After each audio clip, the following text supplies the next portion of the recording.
りですか？わらわの俺の道が見え新発見があるといいですね。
世に任せよ。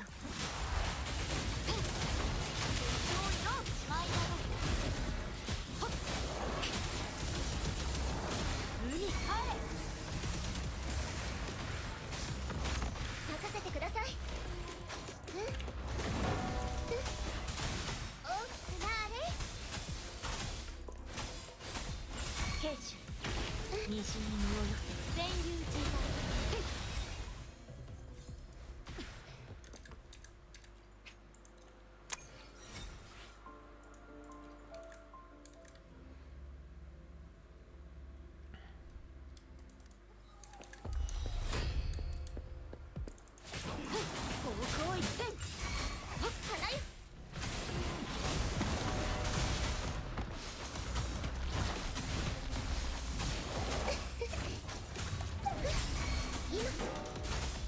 同心横島を取り払う。出よ。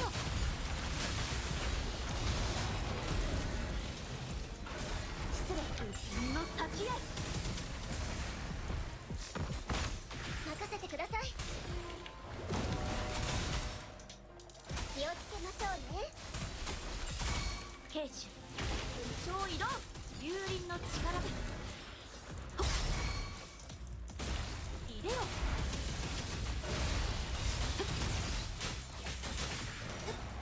進みましょう。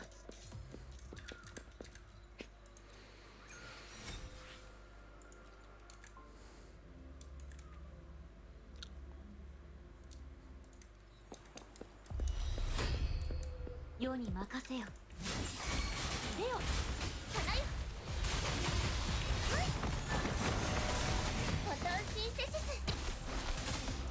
よっ。同心西に身を寄せ。甘くなる光よ。任せてください。大きくなあれ。それ。慶州入れよ。影が舞い降り舞い上がる。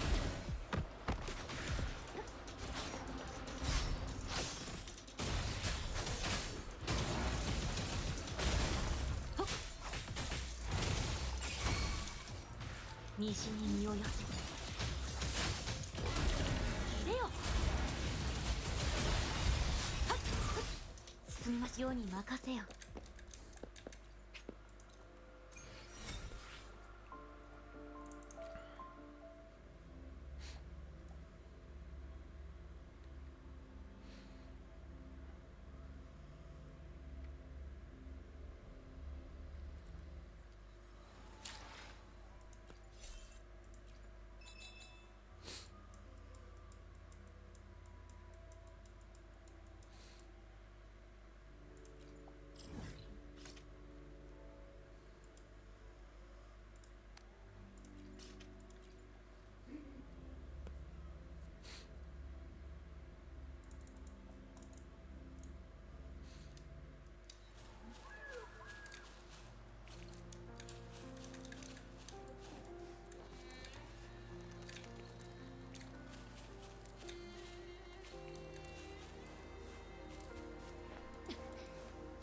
世に任せよ。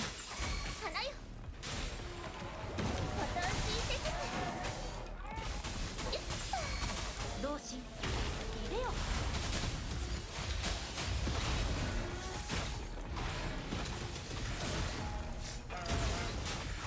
甘くなる光よ。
ち向かい、そして打ち勝つ。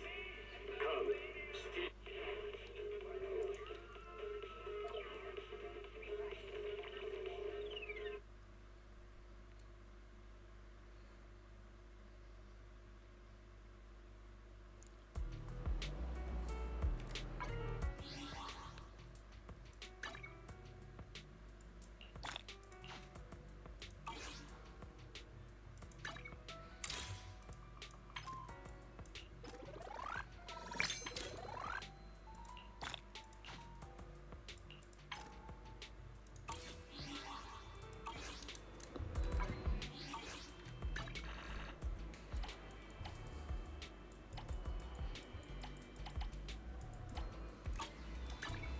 触りたい？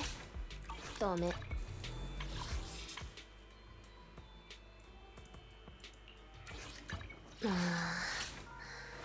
ヒレ手入れしないと。あんたがサンプルになってくれる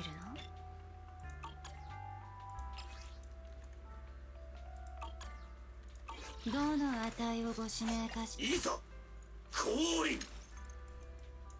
あんたがサンプルになってくれるの？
触りたい？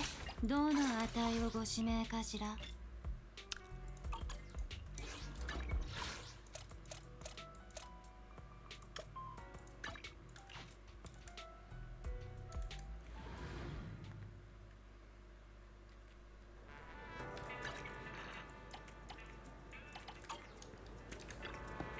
一杯のコーヒーが一日の活力を呼び覚ますのです。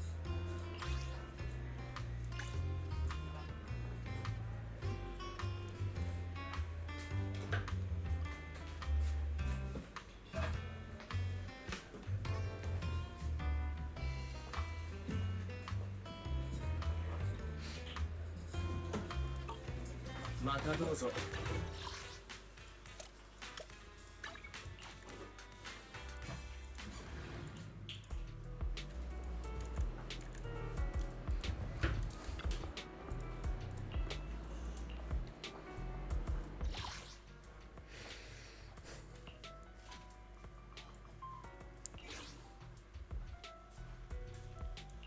何やら有事であるの？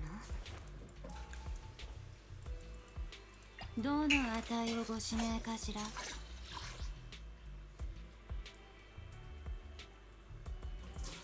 あんたがサンプルになってくれるの？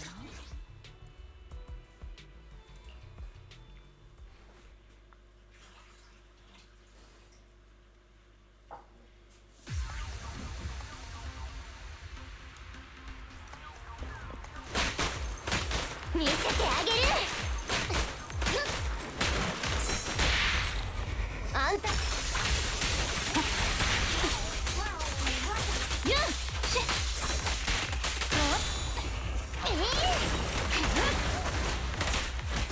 武装解除。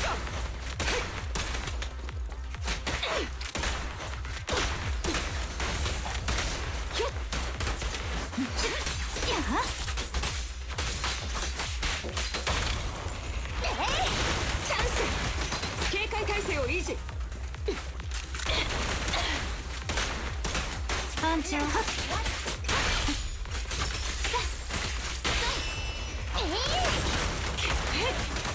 まりなさい。来たわよ。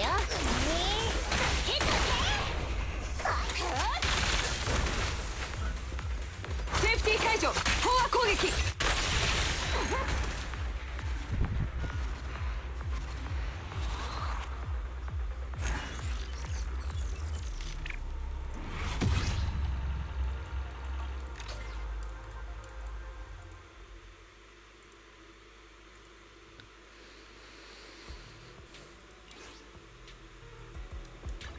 触りたい。どの値をご指名かしら。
おっとすまない。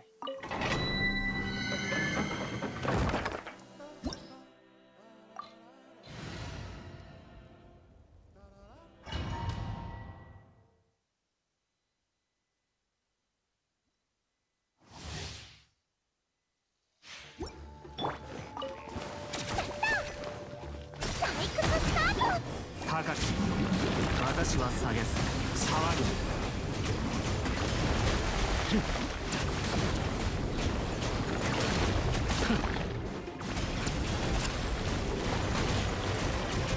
褒めを垂れろ。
記事のネタとかある？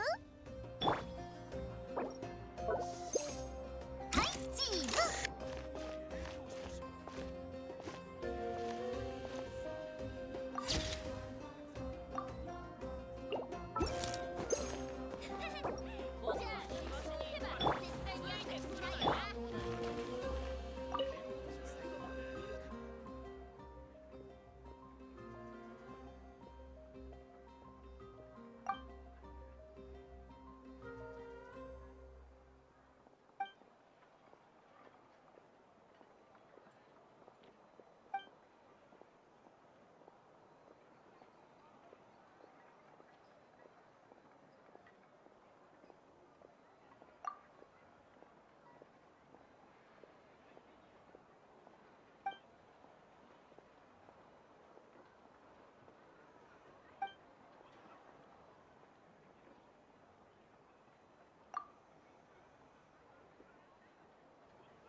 サー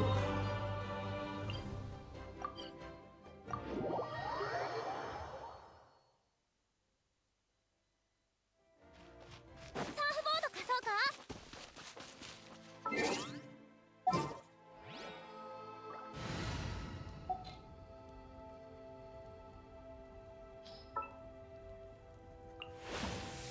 共に少しみす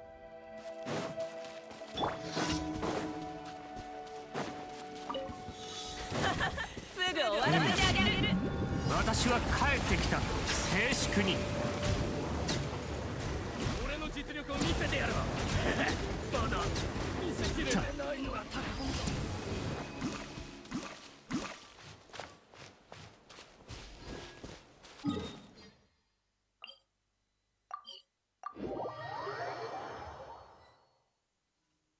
おっとすまない。これほどの大雨は君からすると厄介なものだったな。神戸を垂れろ。はいはい。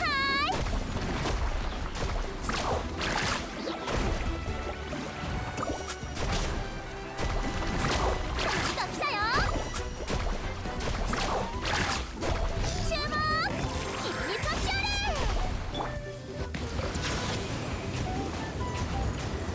来たよ。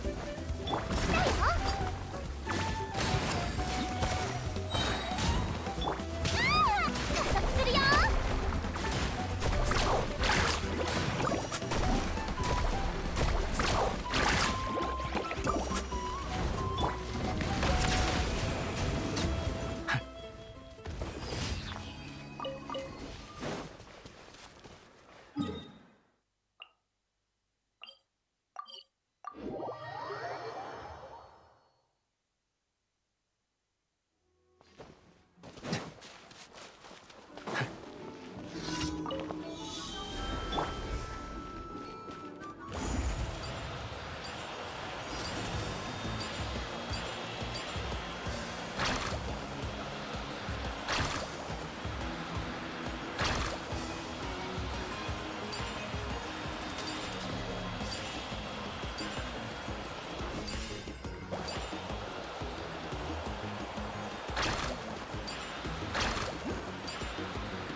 星と深無事今日の依頼。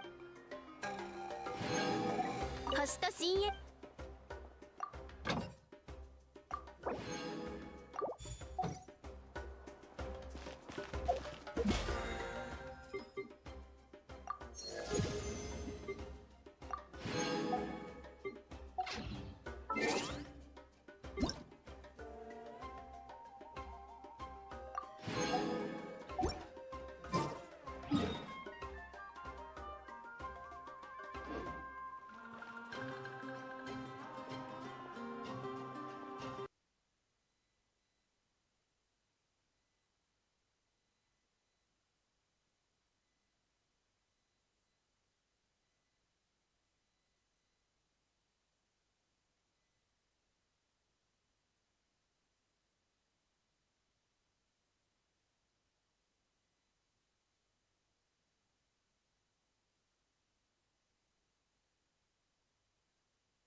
なんか燃えてきたぜ。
忘却の庭に。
あいつで練習する？コンセント設計式。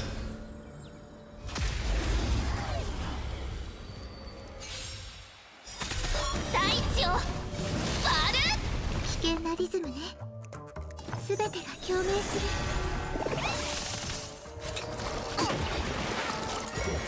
る。まだまだ。評価を始めるね。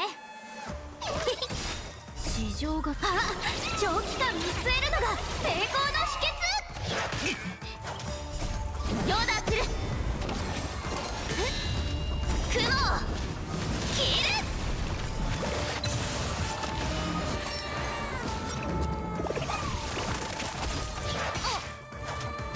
そこ逃がさないわ。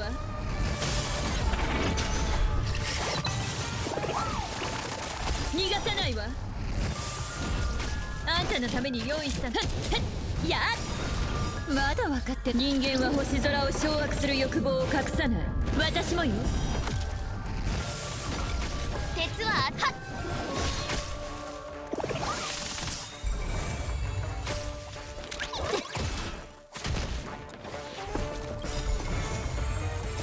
ヨーダーする。まだまだ。今宵星々の反響。節運弾圧。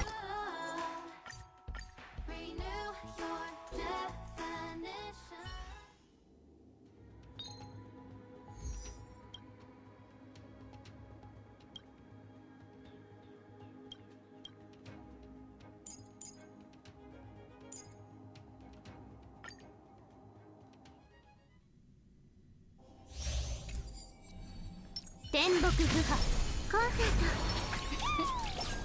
ト設計式。やっ、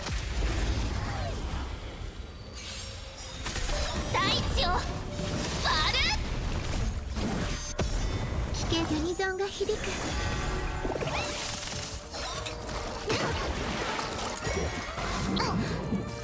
バッケン三景。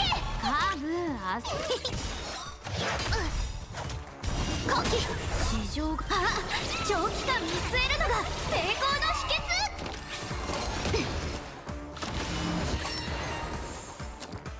まだまだ後期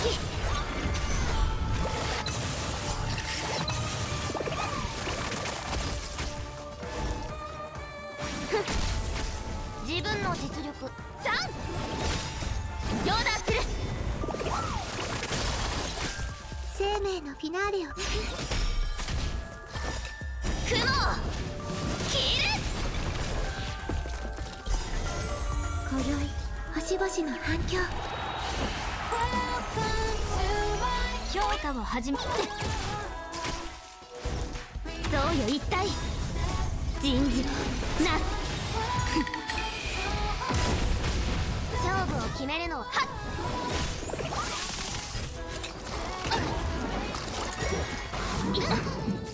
カーブあすいってカブ陰陽転換占いましょう3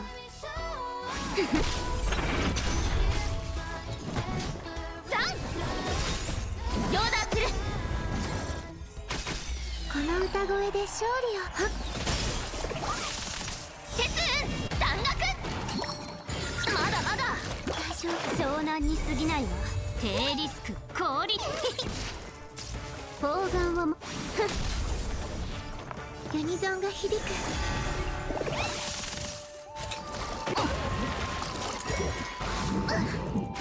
陰陽転換自分の実はっ評価を始めるね。生産しましょう。消化勝利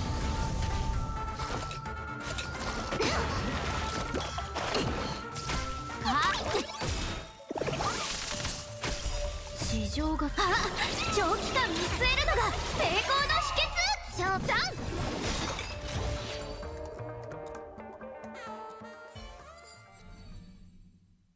鳴り響き願いましょう。ほとばしい過去の伝説。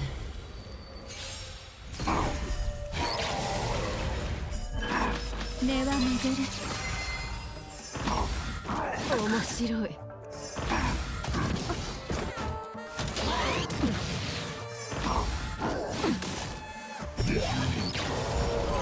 難解な予言。協調よ。生命は呼吸するだけではない。ふっ落ち着いて。命のいずれ風に吹き落とされる。涙雨ひっ降りてあふれる。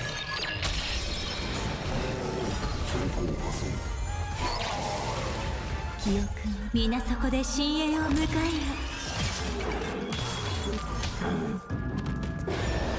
何が知りたいの？最悪の誓い。研究の価値あり。はっ痛くないの？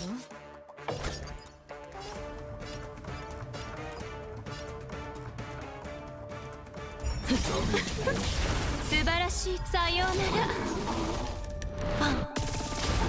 あなたそれとも運命の意志か？立ちなさい。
木不破。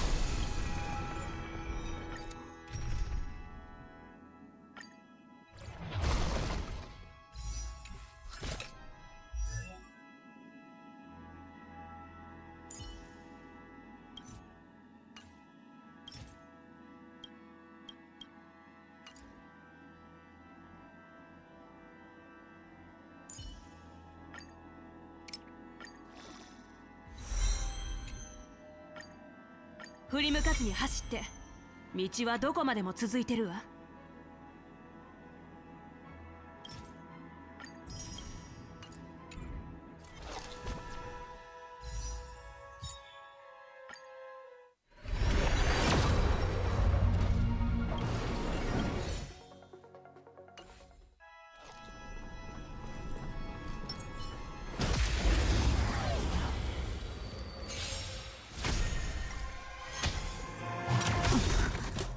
皆そこで深淵を迎えよ。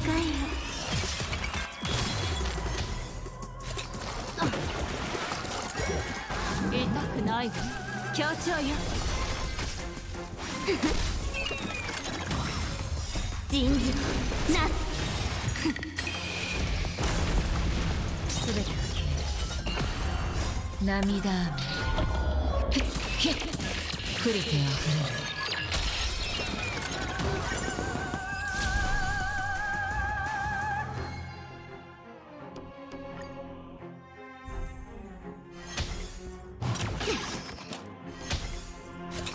またか。礼儀がなってないわね。最悪の誓い。消化勝利。引導を渡そう。さようなら。パン。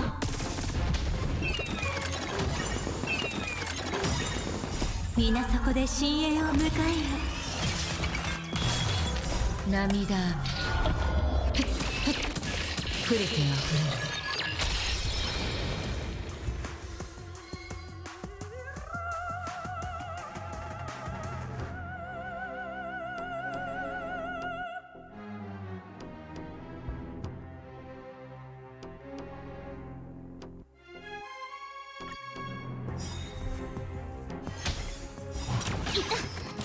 人事なす。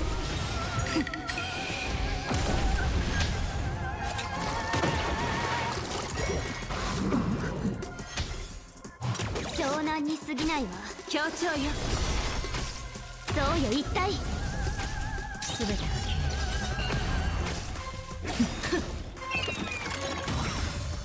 涙雨降りては降る。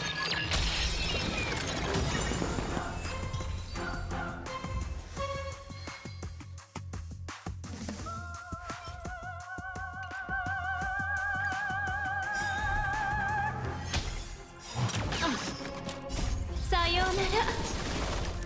パン。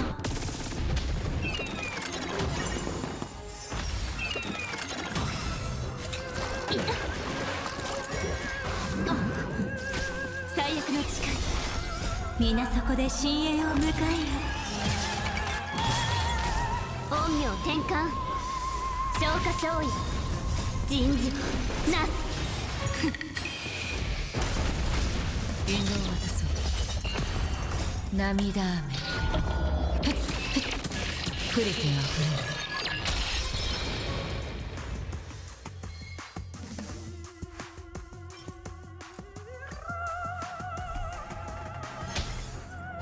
礼儀がなってないわね。痛くないわ。またか。協調よ。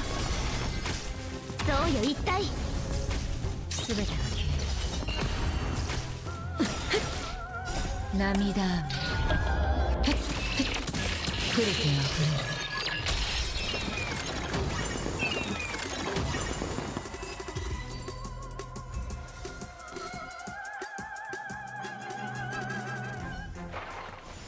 また大切な記憶が増えたわ。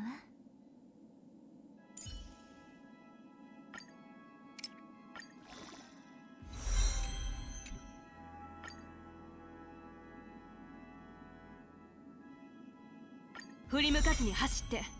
道はどこまでも続いてるわ。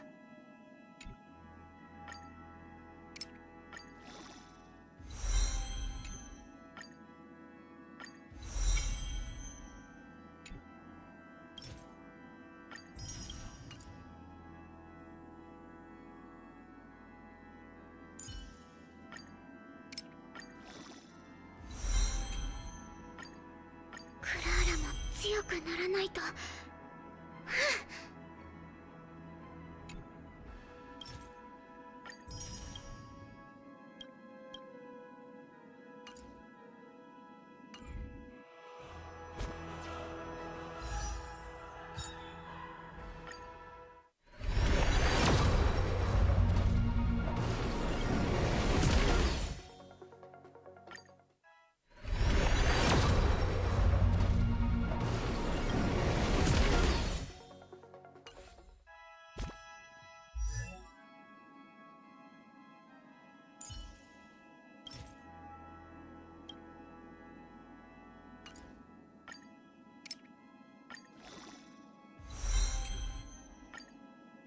振り向かずに走って。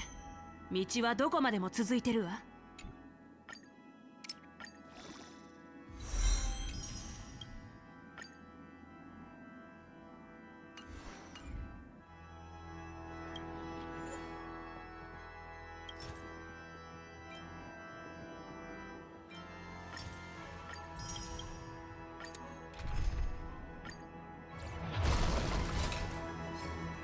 逆。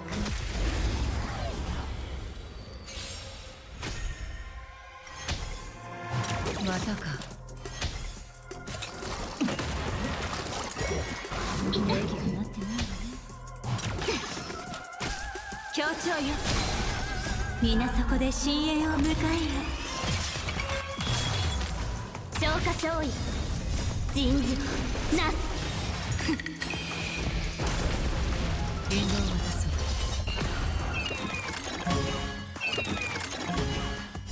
さようなら。パン。涙雨。ヒュッヒュッ。触れては触れる。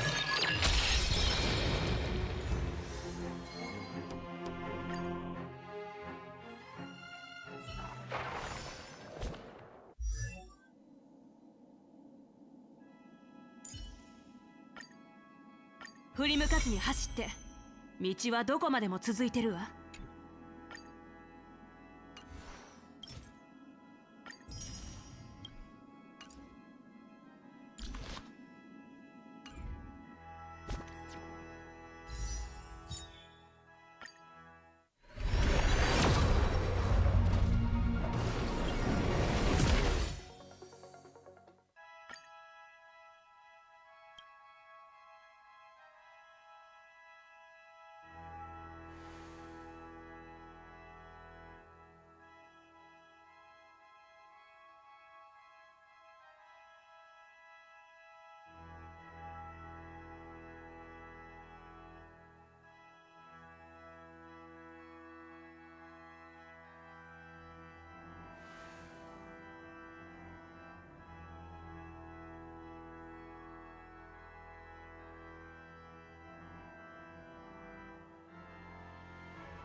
注意して。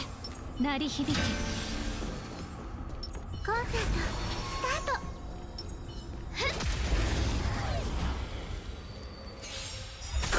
雲切る。根は巡る。ゆっくり行きましょう。はっ。楽しいですか？両断する。命のいずれ風に吹き落とされる。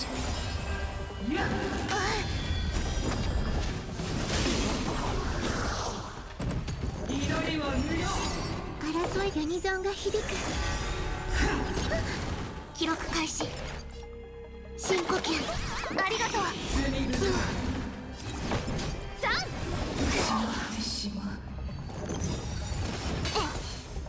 呼吸。今宵星々の反響。両断する。生命は呼吸するだけではない。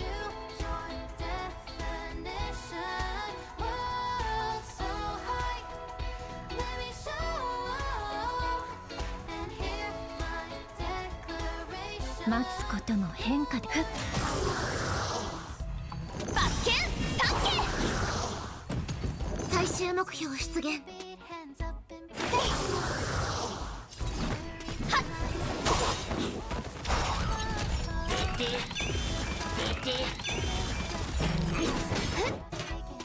そこ。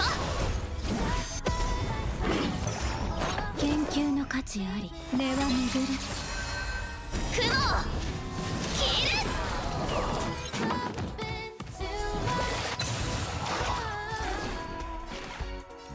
補給だよ。ありがとう。3生命のフィナーレを聞きなさい。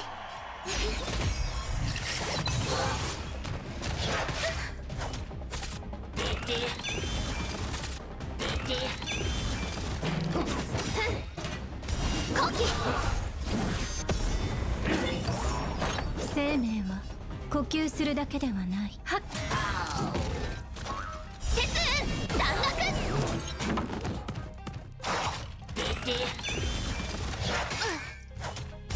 そこ。呼吸。生命のフィナーレを命のいずれ風に吹き落とされる。はっ。記録開始。深呼吸ありがとう。はっ。両断する。大地を割る。研究の価値あり。ふっ。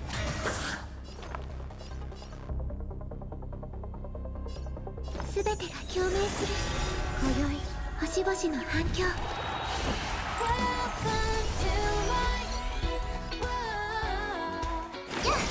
生命は呼吸。根は巡る。3両断する。雲切る。楽しいですか？審判の結果。そこ。呼吸。遠くに行く手段を選ばない。これが両断する。命の温度。はっ。命のいずれ風に吹き落とされる。大地を割る。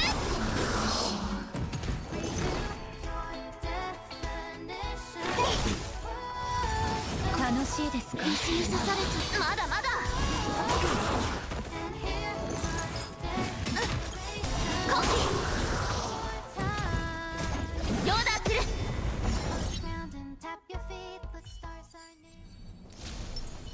紳士継襲を願いましょう。ほとばしい過去の伝説。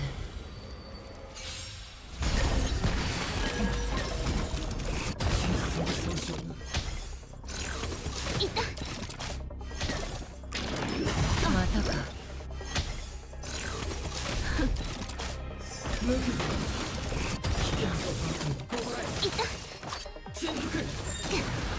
難解な予言ね。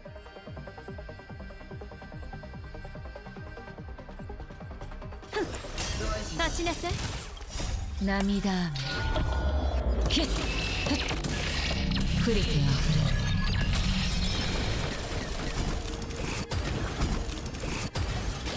れる。砲丸を持ってみるべし。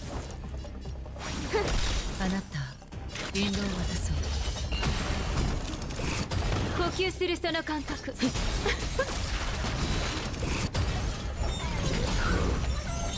晴らしい。さようなら。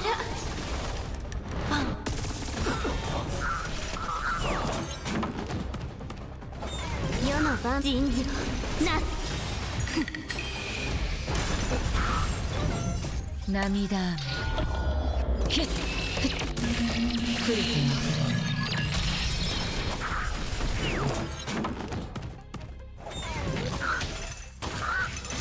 れる。痛くないわ。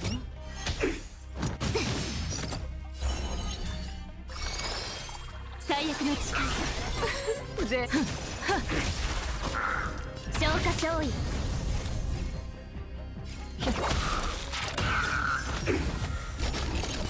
運命は選択ではない。落ち着いて。記憶は皆そこで深淵を迎えよ。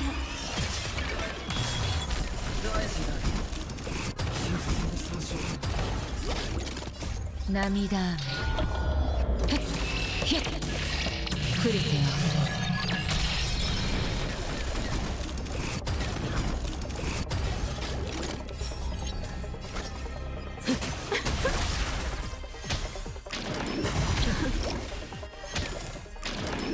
またか。素晴らしい。さようなら。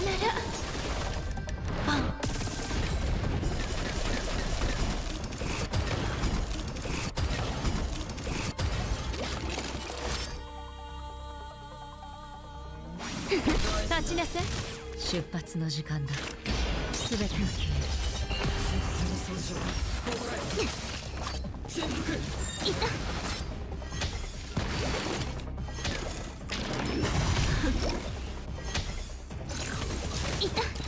陰陽転換。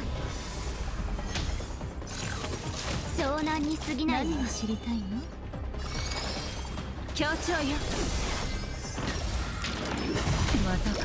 呼吸するその感覚覚えておく。涙雨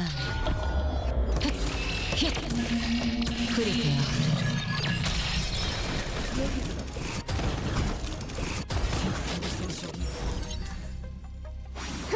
落ち着いて。世の万人事それとも運命の意志。引導を渡そう。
遅い、もっと早く。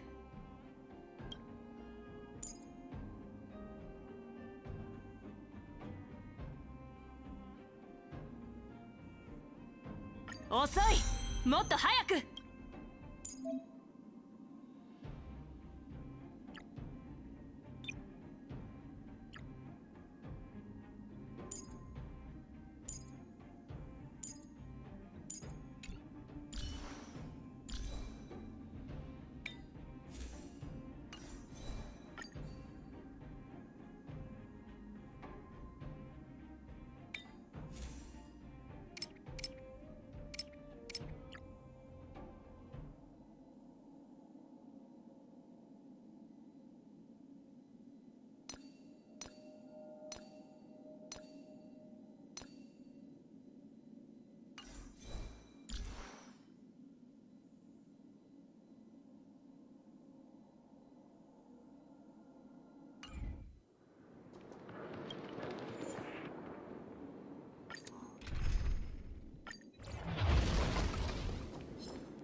逆位置。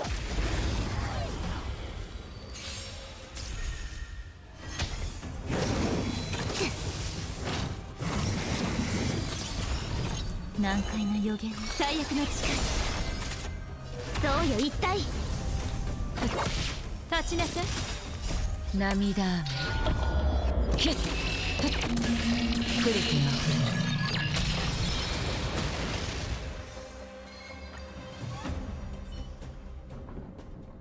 また罪を背負ってしまった。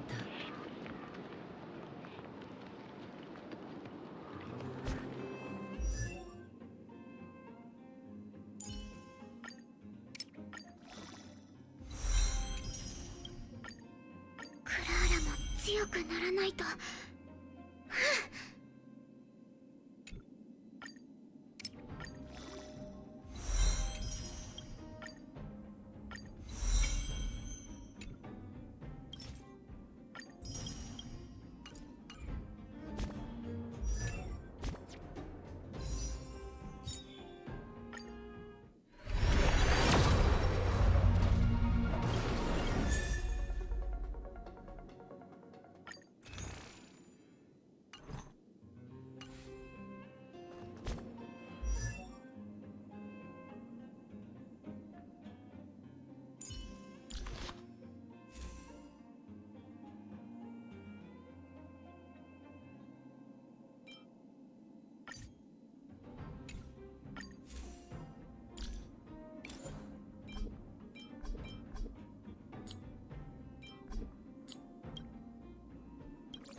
天木不破。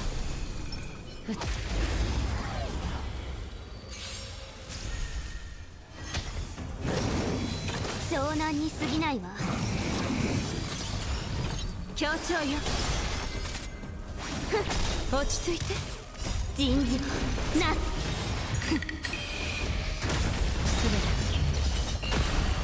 涙雨。触れては触れる。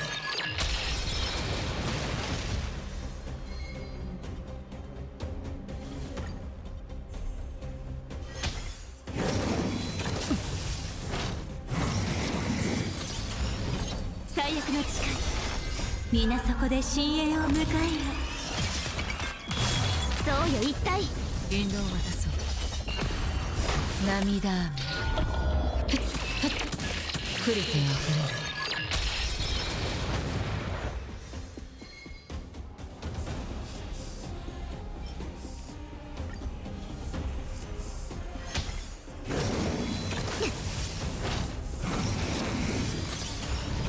協調よ。消化勝利。全てが消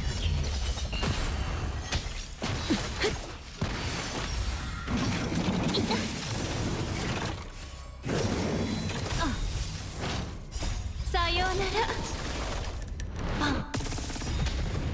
ら。涙雨ヒュップリティは触れる。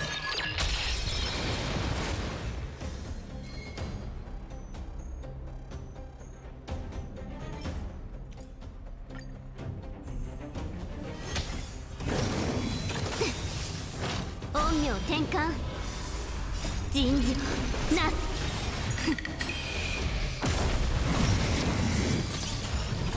最悪の誓い。そうよ一体。引導を渡そう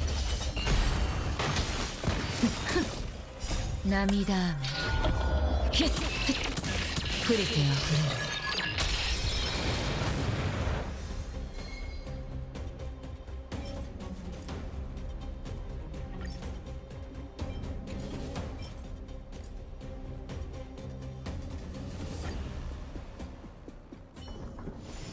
また罪を背負ってしまった。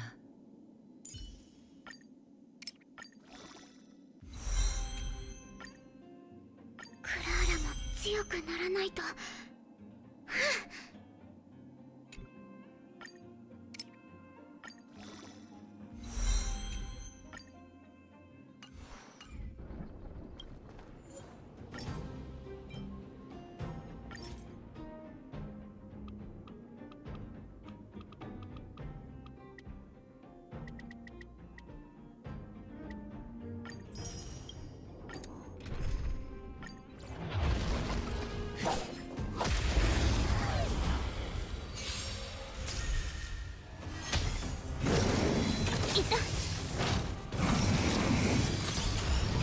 協調よ。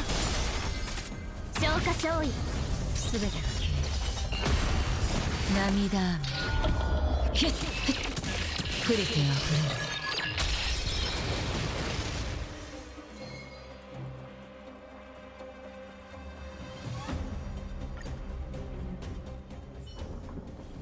また罪を背負ってしまった。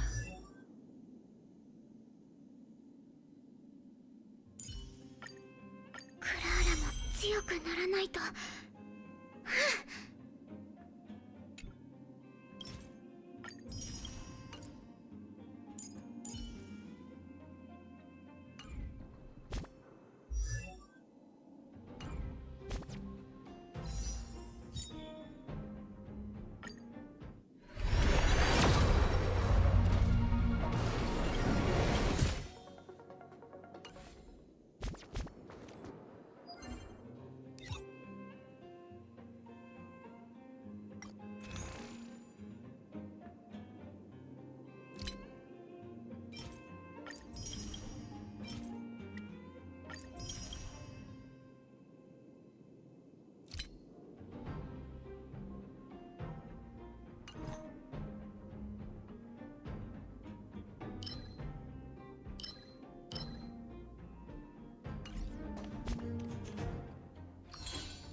鳴り響け。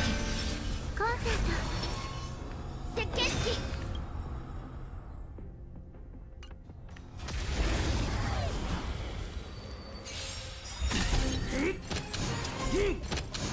大地を割る。本質は同じ。大丈夫。ユニゾンが響く。ヨーダする。雲を切る。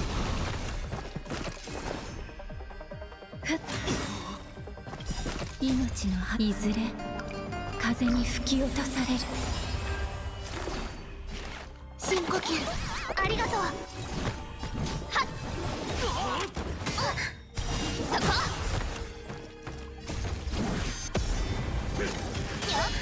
大地を割る。今宵星々の反響。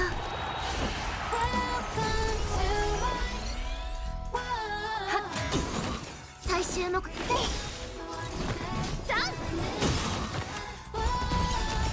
ヨーダする。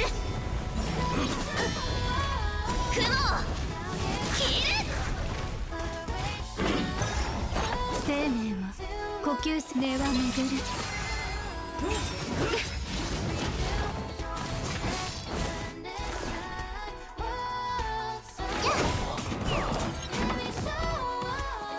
自分の実力。はっ呼吸。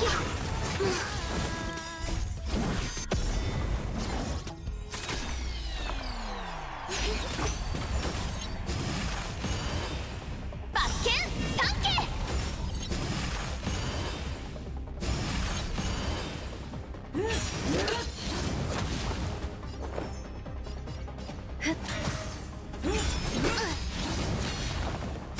そこ。遠くに行く手段を選ばない。えい。これがこの歌声で命の勝利を。温度。はっ記録開始。深呼吸ありがとう。命のいずれ風に吹き落とされる。まだまだ。呼吸。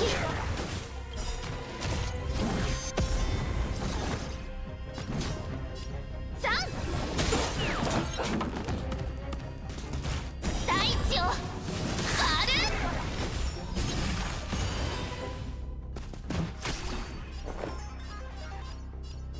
はっそこ。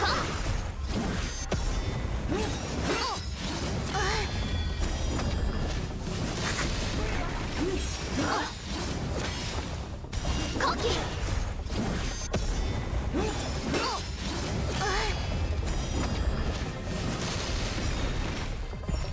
争いなんて消えればいいのに。全てが共鳴する。今宵星々の反響。補給だよありがとう。根は巡る。はっヨーダする。よっ雲を切る。そこ。焦らないで。呼吸。準備はいい？大地を割る。研究の価値。まだまだ。ヨーダする。雲を切る。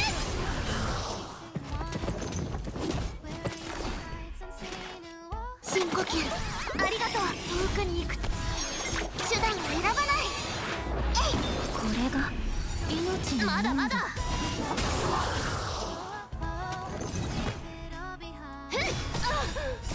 ヨーダする。大地を割る。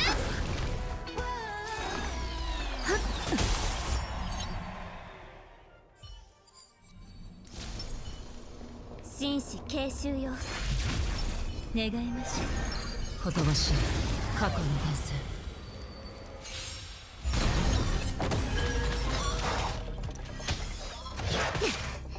難解な予言ね。協調よ。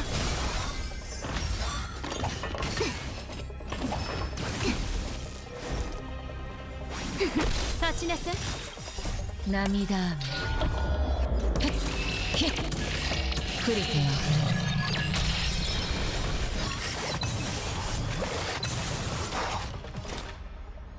ふれる。引導を渡そう。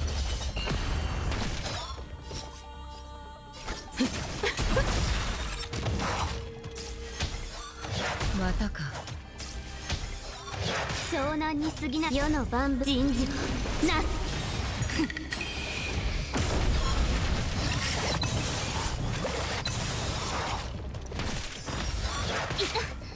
素晴らしい。さようなら。パン。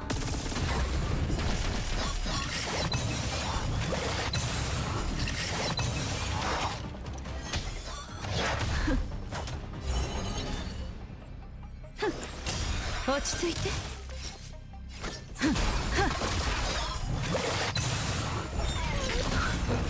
涙雨降りてあふれる。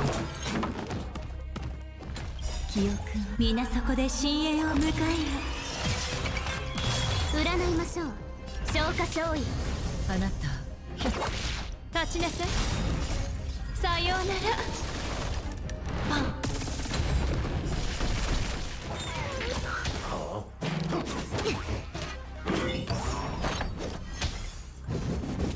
湘南に過ぎないわ。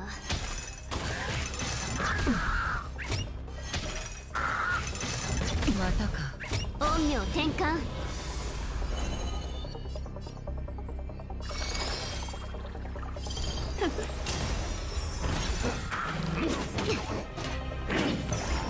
呼吸するその感覚覚えておいて。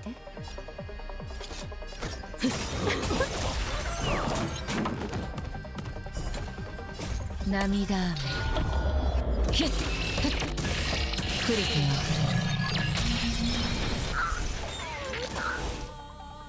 ふれる。落ち着いて。出発。すべてが消える。運命は選択ではない。協調よ。ぜ立ちなさい。あなた引導を渡そう。涙雨降りてあふれる。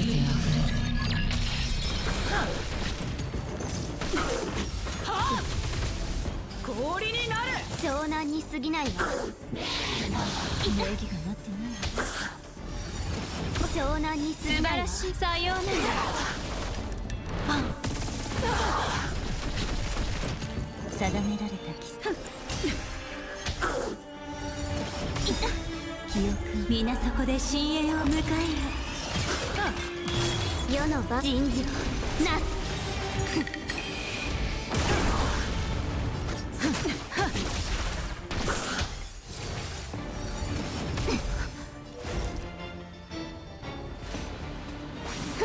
落ち着いて。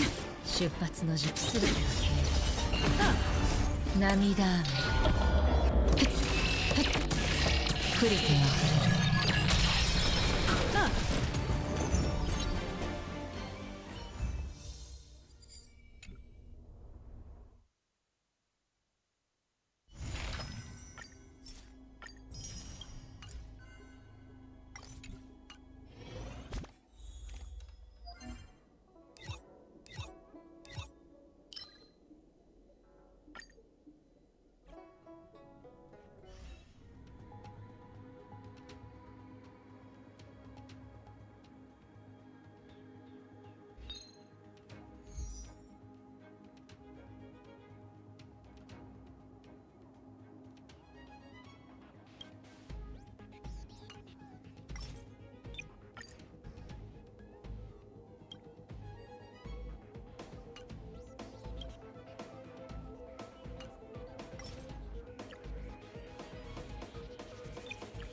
天木不破。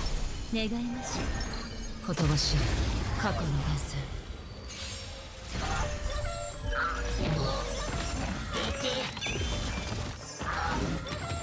痛くないわ。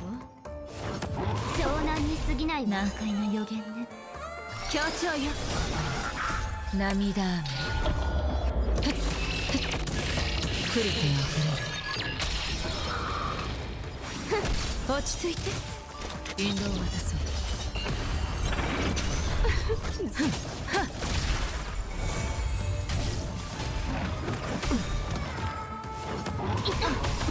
素晴らしい。さようなら。定められた奇跡。立ちなさい。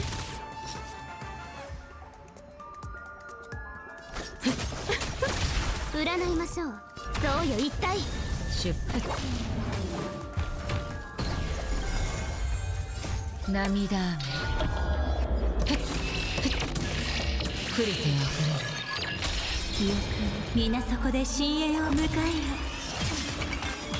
えよ。世の万物人事をなす。またか。い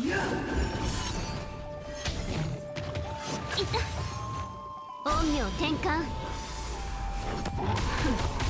何が知りたいの？最悪の力。チェックメイト。落ち着いて。すべて涙雨来る手あふれる。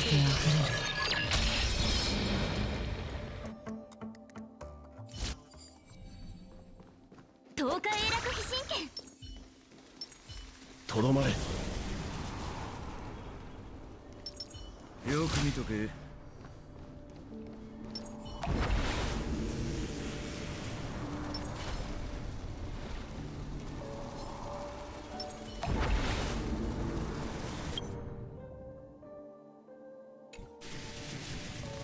海魚水。他の人に任せ。お疲れ様。よく見せてくれ。今こそ真の清流白虎ミルクティー最高。くらえ。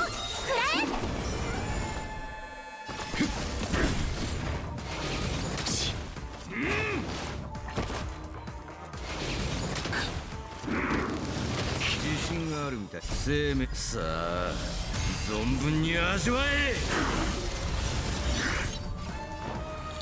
時期を読んだいい治療だ。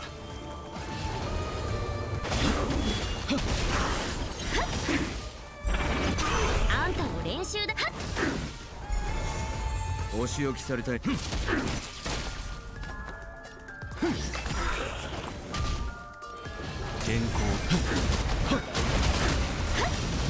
ああ、分かった。とっておきをくらえ。退け。10人はこの力千里総流世を注が。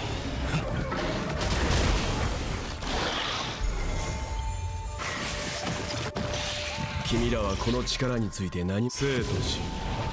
君らに選ぶ余地はない。もう一人前だもんね。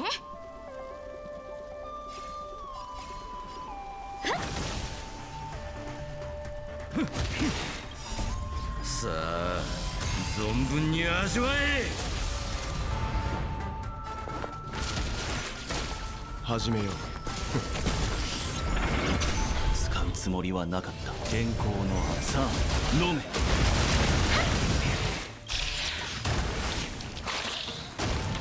今こそ清流白虎ミルクティー最高。くらえ。お仕置き。おお、すごい。はあ。痛い目に遭いたいのか。健康の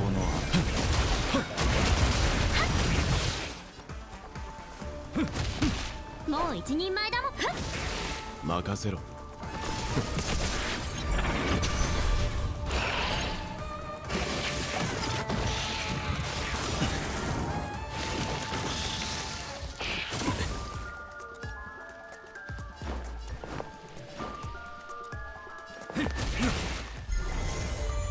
戦輪は総理世を注がん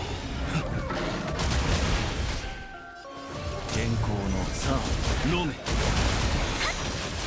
10人は相手できるよ。はっ、ああ、分かった。くらえ。今こそ清流白虎ミルクティー最高。くらえ。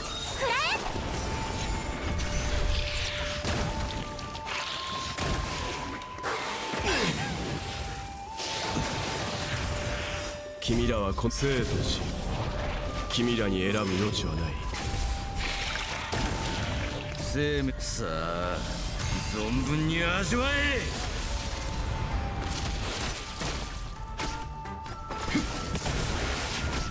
非か楽天候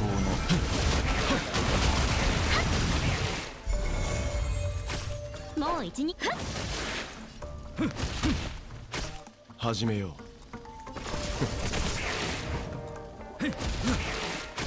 12。はっ。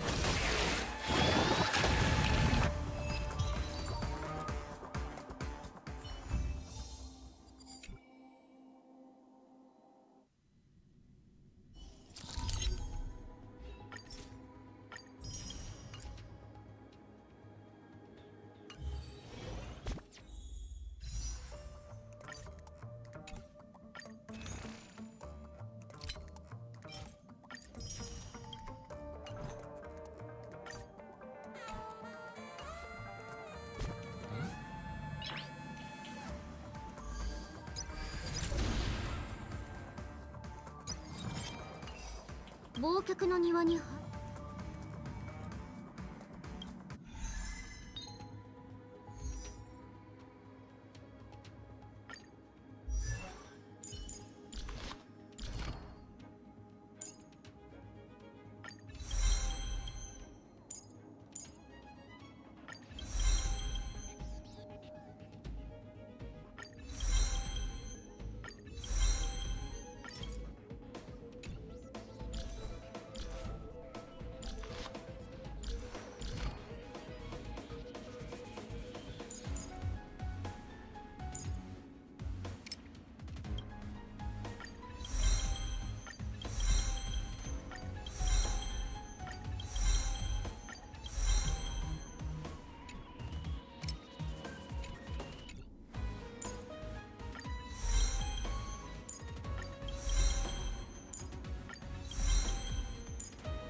まだ足りない。あいつと勝負しよう。東海英楽飛神拳。とどまれ。時間がもったいないわ。時間がもったいないわ。まとめてきなさい。ほほん、他の人に任せようかな。お疲れ様。よく見せてくれ。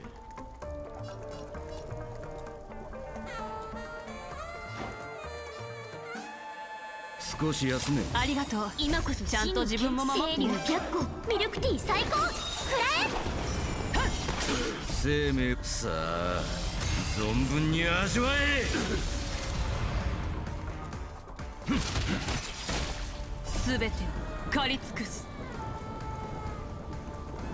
飛翔不墜上昇不敗。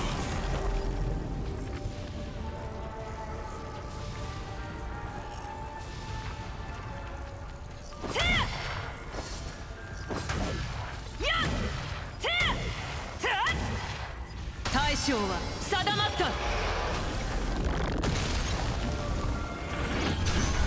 サクッと手合わせしてみない？恐れずひるまず。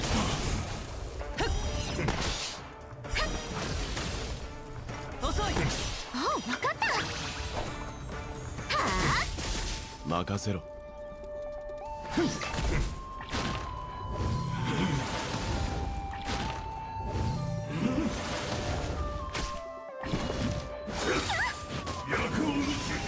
よく見せてくれ。飲め。ありがとう。迷いはない。おお、すごい。はっ、今こそ清流逆光ミルクティー最高。くらえ。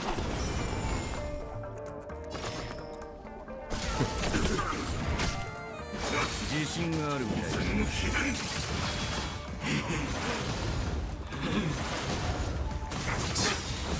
君らは生と死。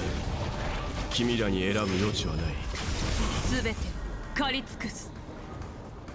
上昇不敗。大将は定まった。この程度か。もう一人前だもんね。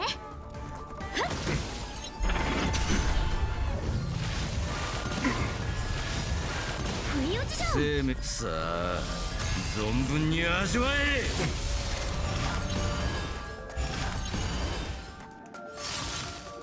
まだだ。爪も牙も鈍って。恐れずひるまず。遅い。すべてを狩り尽くす。上昇不敗。大将は定まった。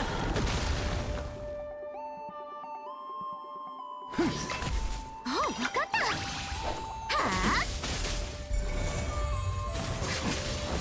あ、お仕置きされたいのか。さあ迷いはない。弱い。遅い。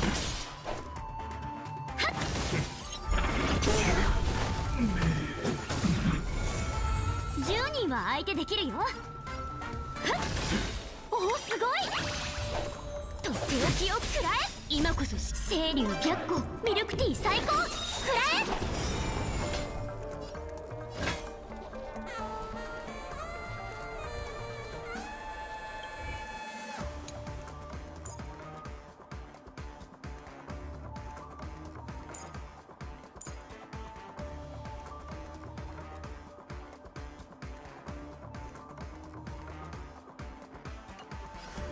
恐れずひるまず。はっはっ弱い。よく見せてくれ。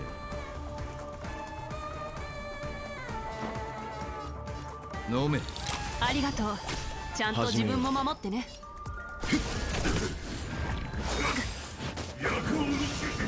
すべてを狩り尽くす。上昇腐敗。はっ大将は定まった。あんたを練習台にしてあげる。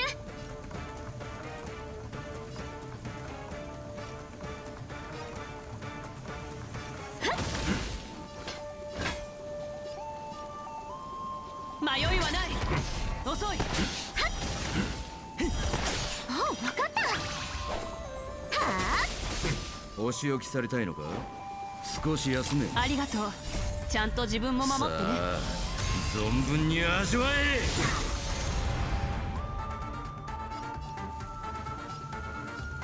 まだだ。すべてを狩り尽くす。上昇腐敗。ふっやっ大将は定まった。任せろ。君らはこの生と死、君らに選ぶ余地はない。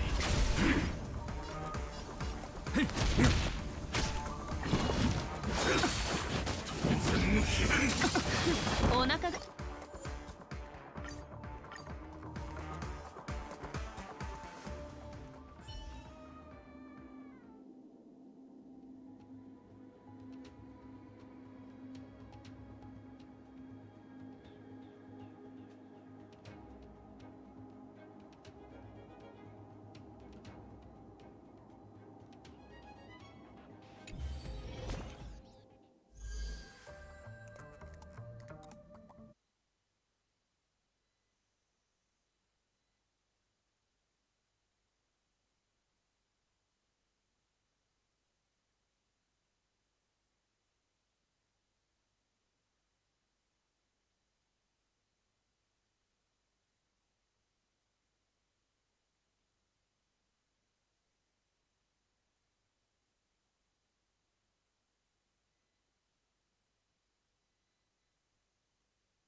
Cheek.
Cheek smile combined with the empty, soulless eyes, the attention to detail, the perfect hair, the perfect jawline, the perfect appearance. This is just a facade to convince the world he is this successful, happy-go-lucky guy who is actually extremely disturbed and thinks about harming others 24/7. This is what a psychopath looks like. But this is a fictional character played by actor Christian Bale in the movie American Psycho. And Bale said that the inspiration for this character was the real-life Tom Cruise, whose empty laugh, intensity, and robotic physical movements are on full display in this 1996 interview with Rosie O'Donnell. Because you saw her in Dead Calm, right? Yes. And you thought, I like her. Yeah, I thought she's very talented. Yeah, she is talented. The new movie's supposed to be great. Well, that's she's kind of insane. She's coming on this show. I know, she's just a couple days, yeah. No, I like her, I do, it's okay. It's Renee I was upset with. It's Renee in the movie with all that kissing with you, Tom. I didn't like that. Well, I mean, however, are the traits in appearance the inspiration, or are the traits in personality the inspiration? The actual interview that inspired the American Psycho character was this one with David Letterman, where Tom Cruise laughed uncontrollably while telling the story of him cutting off his co-pilot's oxygen as they flew to dangerous altitude levels. One time we were flying to Colorado, and I was flying this airplane that we had to go on oxygen, and winds were better at a higher altitude, so we climbed up.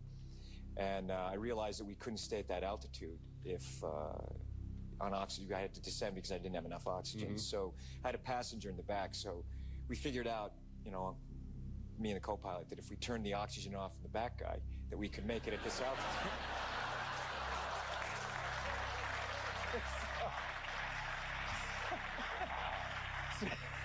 so we, you know, it wasn't dangerous or anything, you know. No, what happened when you turned his oxygen off? Is this something normal and people make a big deal about it? Or is that like He was very quiet. He felt... Letterman didn't seem to think this story was as funny as Tom thought it was. He fell asleep. He fell asleep. He slept the whole way. Wow. But you know, it's the kind of guy you wanted to have him sleep the whole way. You know, it's like just. But honestly, looking at it from another direction, isn't that attempted manslaughter? You just turn a guy's oxygen off. You're lucky you're not doing time, for the love of God. He woke up. He did wake up, yeah. You know, when we were landing on descent, he. As the passenger blacked out after being oxygen deprived for several minutes, Tom finds it hysterical how confused the man was when he regained consciousness, feeling numb and disoriented. I mean, what were we supposed to do then? Just die?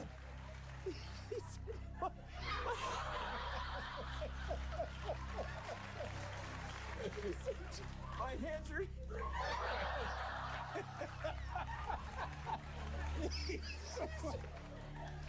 He said my. Geez, my hands. My hands are your all's hands.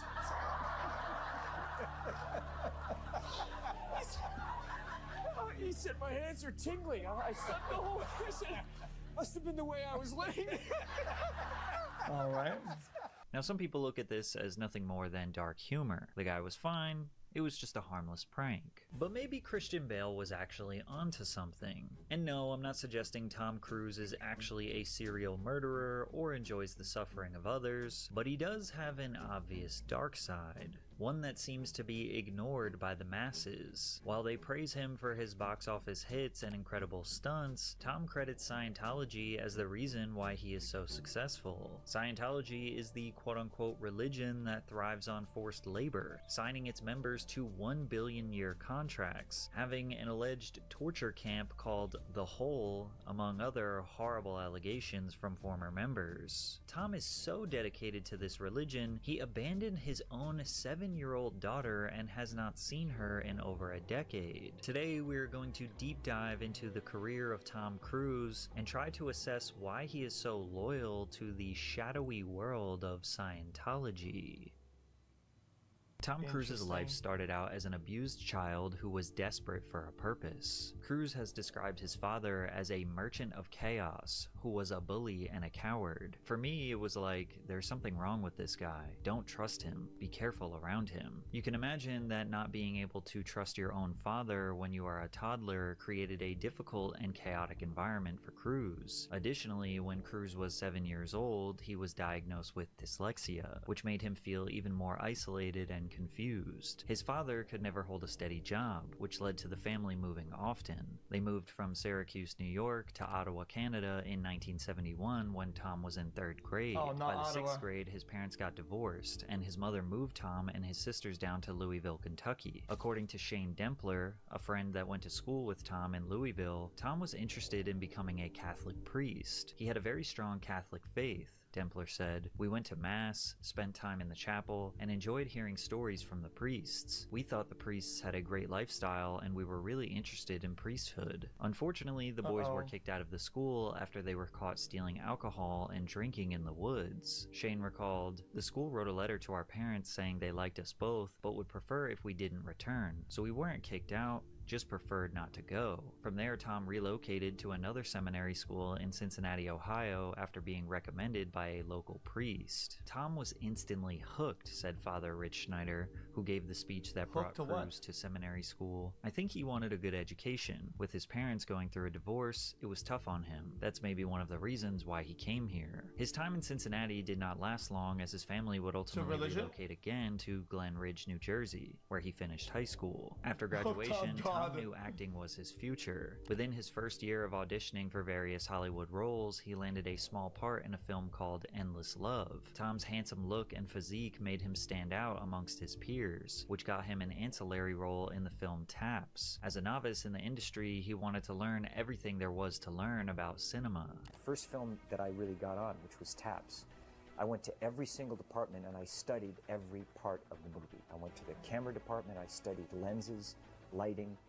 You know, I was working with a great cinematographer, Oren Roisman. I studied what producers do, what writers do, what wardrobe does, what the stunt department does, props, sound. I studied every aspect of film. Tom was obsessed. His work ethic gave Hollywood producers even more of a reason to invest in him. He earned another ancillary role in The Outsiders before securing his first lead role in the 1983 hit Risky Business. Risky Business is an 80s mood film that appealed to teenagers at the time. Every generation has a few cult classic coming-of-age films that are not cinematic masterpieces with intricate plots, but capture somewhat of a realistic look of the aesthetic, attitudes, and behaviors of the kids who grew up in that era. The film grossed $60 million at the box office, and he stole the hearts of young people in the USA. Even at the young age of 19, Tom was mature beyond his years, which can be felt during... Mom's calling.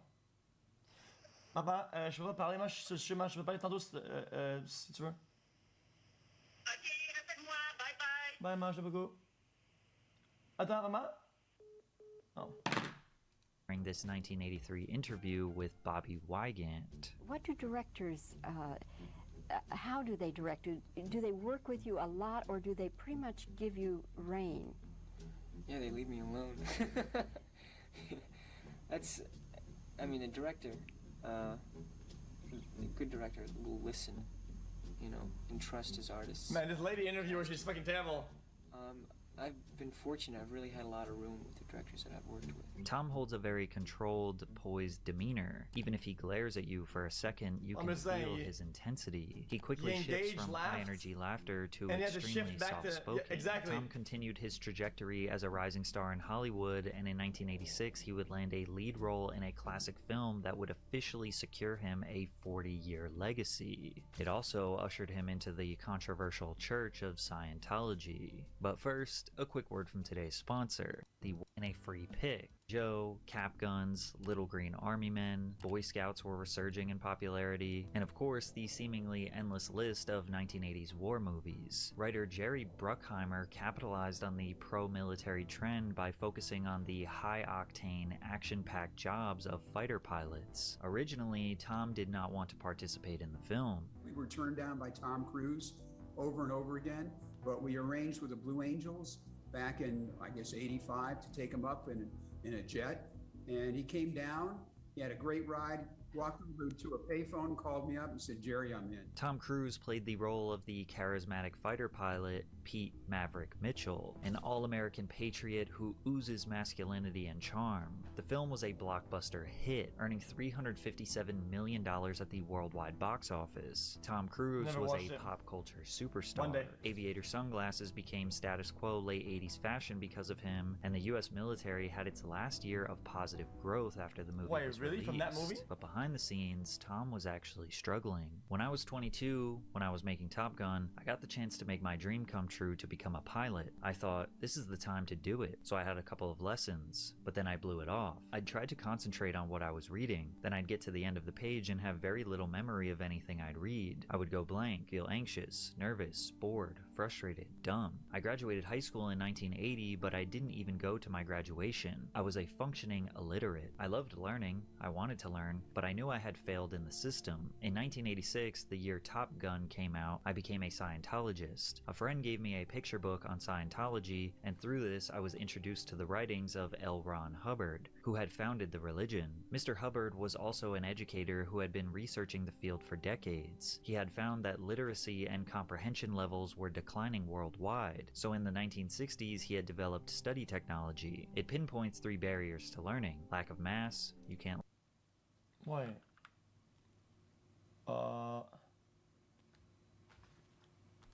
Is everything researching the field? The field of what? It developed study technology. It pinpoints 3 barriers to learning: lack of mass, you can't learn to fly a plane by just reading about it, you have to sit in the cockpit or at least have a picture of a plane; skipped gradients, trying to master skills or information without mastering or understanding that which comes before them; and misunderstood words, the most important one and cause for stupidity. Once I started focusing on those problems, everything fell into place. Cruise credits Scientology with helping him overcome his learning disability. He is one of the church's most high-profile followers and has become a spokesperson for the organization. However, his close friendship with David Miscavige, the current leader of Scientology, has placed him at the center of several controversies, as well as question his legacy as a whole. Scientology is a religion that many consider to be a cult created by science fiction writer L. Ron Hubbard. According to the Church of Scientology, Ron was a highly trained lieutenant commander in the US Navy, who became a war hero that sunk a Japanese submarine, as well as a Purple Heart Award winner due to suffering blinding and crippling injuries through the course of combat in the Second World War. One medical report describes Hubbard as suffering a severe bone infection in the hip and back, forcing him to walk with a cane.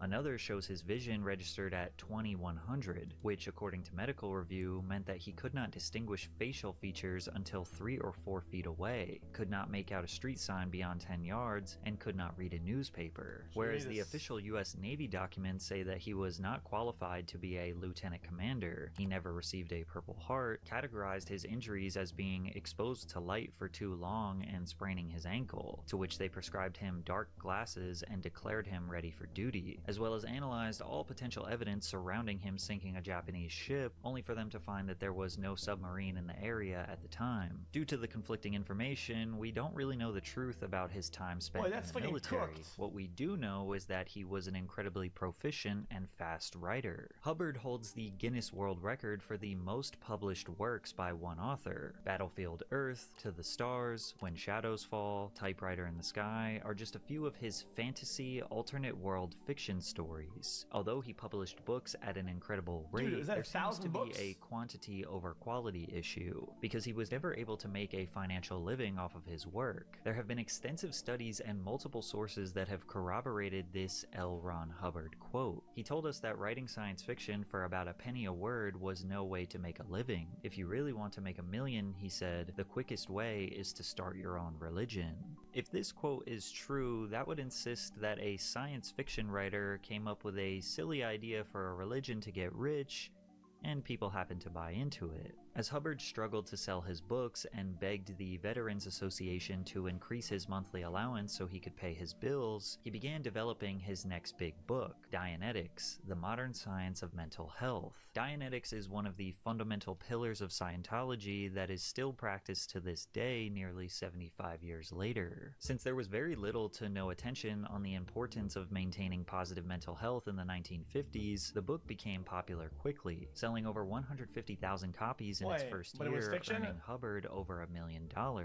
However, Hubbard's system faced a lot of criticism from doctors and psychologists. They say he lacked scientific evidence and empirical data, and he was using pseudo-scientific concepts to prove his nonsensical ideas. But then Hubbard played the conspiracy card. He convinced his followers that the only reason actual scientists didn't agree with his teachings was because psychologists, pharmaceutical companies, and the medical industry as a whole would lose billions of dollars if they acknowledged that Dianetics was the cure for all psychological pain. Additionally, Hubbard started to expand Dianetics into a broader spiritual belief system, which eventually led to the creation of Scientology in 1953. Hubbard did not complete his college education, nor did he spend years studying any field of medicine or health whatsoever, but he does claim that he cured himself from arthritis, bursitis, blindness, ulcers, and even the common cold, and he was able to do that through Dianetics. Dianetics theory describes the human mind as two parts, the conscious analytical mind and the subconscious reactive mind. Hubbard's beliefs were very similar to Sigmund Freud's theory of the unconscious mind and his understanding of how suppressed memories can shape an individual's behavior. However, in Hubbard's theory, all psychological pain and the mental and physical health problems that come from that were a form of memory known as engrams, which are stored in the reactive mind. While Dianetics focused on improving the mind, Scientology took things further by introducing the idea of the Thetan, an immortal spiritual being that lives inside every person. Hubbard believed that each person is actually a Thetan with limitless potential, but this potential is blocked by negative experiences or engrams that have built up over many lifetimes. Scientology therefore became a way to free the Thetan from these engrams, allowing the person to achieve spiritual freedom and reach their full potential. This process is known as going clear, which is the ultimate goal of someone practicing Dianetics. Once someone goes clear, they can then move on to higher levels of spiritual awareness and power, known as the operating Thetan levels. These levels are supposed to give the person more control over themselves and the world around them. Powers such as telepathy, exteriorization,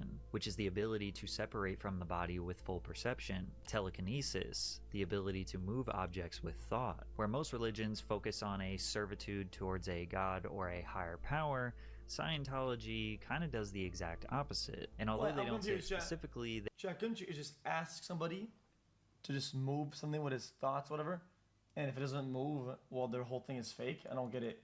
It's like I can move things with my will, with my mind. It's okay, but take my phone from my hand. You can't do it. Okay, then your shit is garbage. They essentially believe that they are gods or that they can become gods. Tom Cruise is known for reaching extraordinary levels of human excellence, such as learning how to become a fighter pilot or climbing the tallest building in the world without any sort of harness or rope, among his endless list of other incredible stunts he has performed. It's safe to assume that Tom Cruise believes that going clear has allowed him to accomplish these incredible feats. However, the process of going clear is pretty intense and also costs a lot of money. To go clear, a trained auditor helps a person go through their past experiences to find and deal with the engrams that are holding them back. This process often involves using something called an e-meter, a device that measures the electrical resistance of the skin, which is believed to show the presence of engrams. Auditors use the e-meter to track a person's progress and help them find and resolve deep-rooted negative experiences. A person during an auditing session would be instructed to hold 2 metal cylinders connected to the e-meter, which sends a small electrical current through their body. The e-meter then measures changes in the electrical resistance, which Scientologists believe show changes in the person's mental and spiritual state. The auditor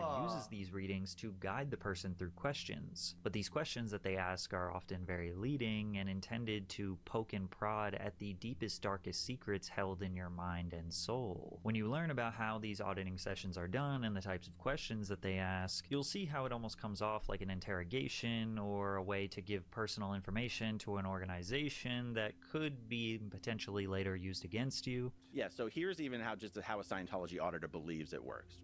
You're holding the cans, there's a tiny little battery in that e-meter that's sending, and you're completing the circuit when you pick up the cans, right? So you got a little thing going there, and that needle will respond to your physical movement, but that's not what we want. And I'm gonna go, is there something you're withholding from me? And what I'm looking for is, right when I say at the end of me, I'm looking for the needle to dip to the right. And so I'll give you a really good example of this. So you're holding the cans. Say, is there anything you're withholding from me? And I get an instant read. And I go, is there anything you're withholding from me? You're gonna go, I don't think so. And I don't see the needle. No, you don't see the needle. Okay. And I go, well, what did you think of when I asked you the question? Okay, so you're gonna go, I don't know what I was thinking of. And then I'll be like, take a look and I'll help you out here. I'll try to steer you. Okay, so I'm looking to get roughly the same read while you're thinking about whatever. I mean, what was that? What was that right there? And you can start digging to what? You can start... I just want an answer to the question. Okay. And I can go to memory. Yeah, and you can give me any answer you want. There's no way for me to know if you're giving me the right answer, but I want you to give me something. Yeah. If you say you can't give me anything, I'm going to keep using the e-meter until you give me something. Yeah.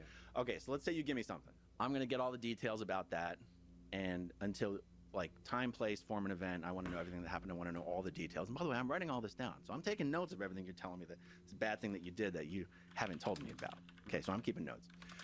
When you represent to me that you've told me everything there is to tell, I'm looking for the needle to give like a smooth back and forth motion like this. And Scientology call that a floating needle. That means, in Scientology land, we're done with that. Now, many people argue that the e-meter is not exactly scientifically proven to really do anything. It does measure some sort of electrical current that takes place in your body and mind, and it is somehow connected, but we can't prove that it indicates anything about mental health or your actually develops paranoid schizophrenia. Like a boss. physical or emotional well-being. Many people look at it as nothing more than hypnosis, and many believe that the auditing process is strategically designed to make people think that it's actually doing something positive in their life. Being a victim is despised in Scientology because of something called the tone scale.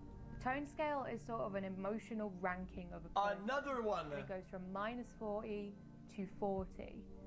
Now 0 is death and 0.1 is victim. It is seen as a bad thing to even feel any negative emotions in Scientology because Scientologists believe that if bad things happen to you, it's because you have done something bad to deserve it. Wait, but when people go to Scientology buildings and they annoy them, whatever, the people that work there get mad. Does that mean that they're dead? I don't get it.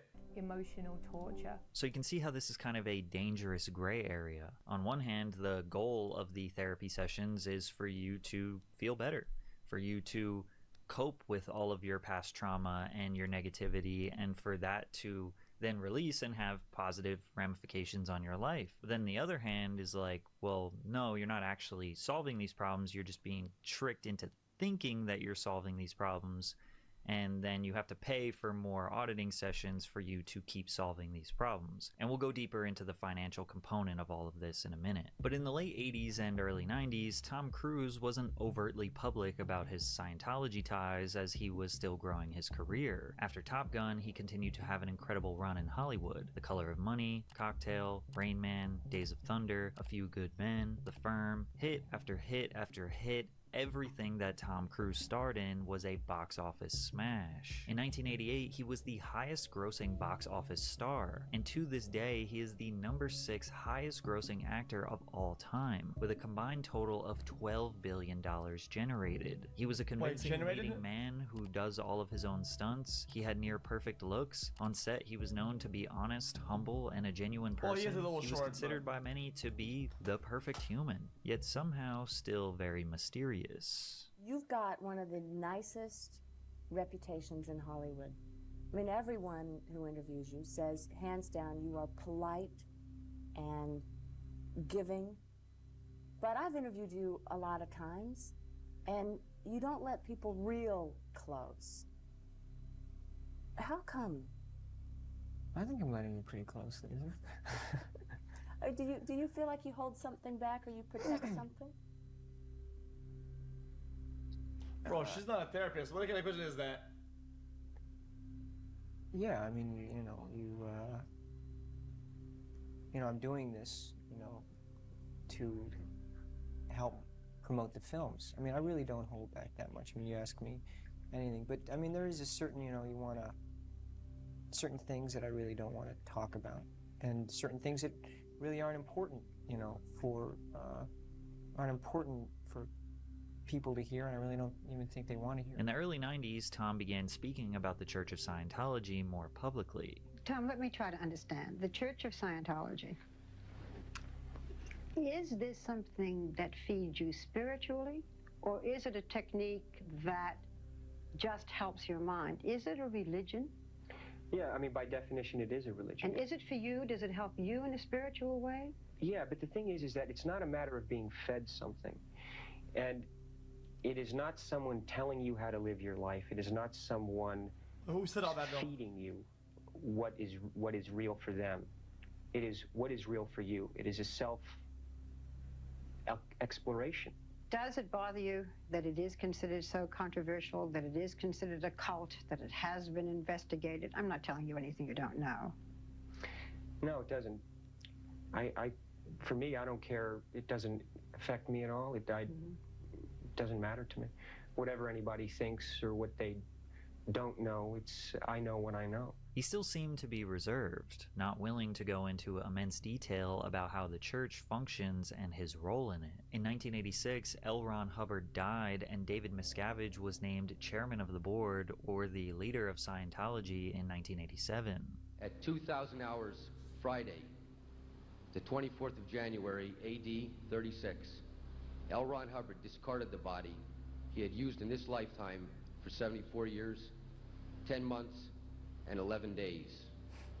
The body he had used to facilitate his existence in this messed universe had ceased to be useful, and in fact, had become an impediment to the work he now must do outside of its confines. In 1993, Scientology became a recognized religion in the United States, which dramatically increased its legitimacy. For many years, the IRS refused to grant Scientology this status because of the concerns about its financial practices and whether it was really qualified as a religion. The Church of Scientology fought back by filing many lawsuits against the IRS and reportedly harassed IRS officials. Finally, in 1993, after years of conflict, the IRS IRS granted Scientology tax-exempt status, recognizing it as a religious organization. This decision was highly controversial and led to widespread criticism, with many people believing that the IRS had been pressured into making the decision. And as you'll learn in a bit, Scientologists go to extreme lengths to gather sensitive information about others. Many speculate that they pressured, blackmailed, and threatened to expose government officials until they were granted tax-exempt status. But that's all conspiracy. I mean, this status allowed Scientology to operate as a non-profit, which means it doesn't have to pay federal income taxes nor property taxes, and has allowed them to accumulate massive wealth.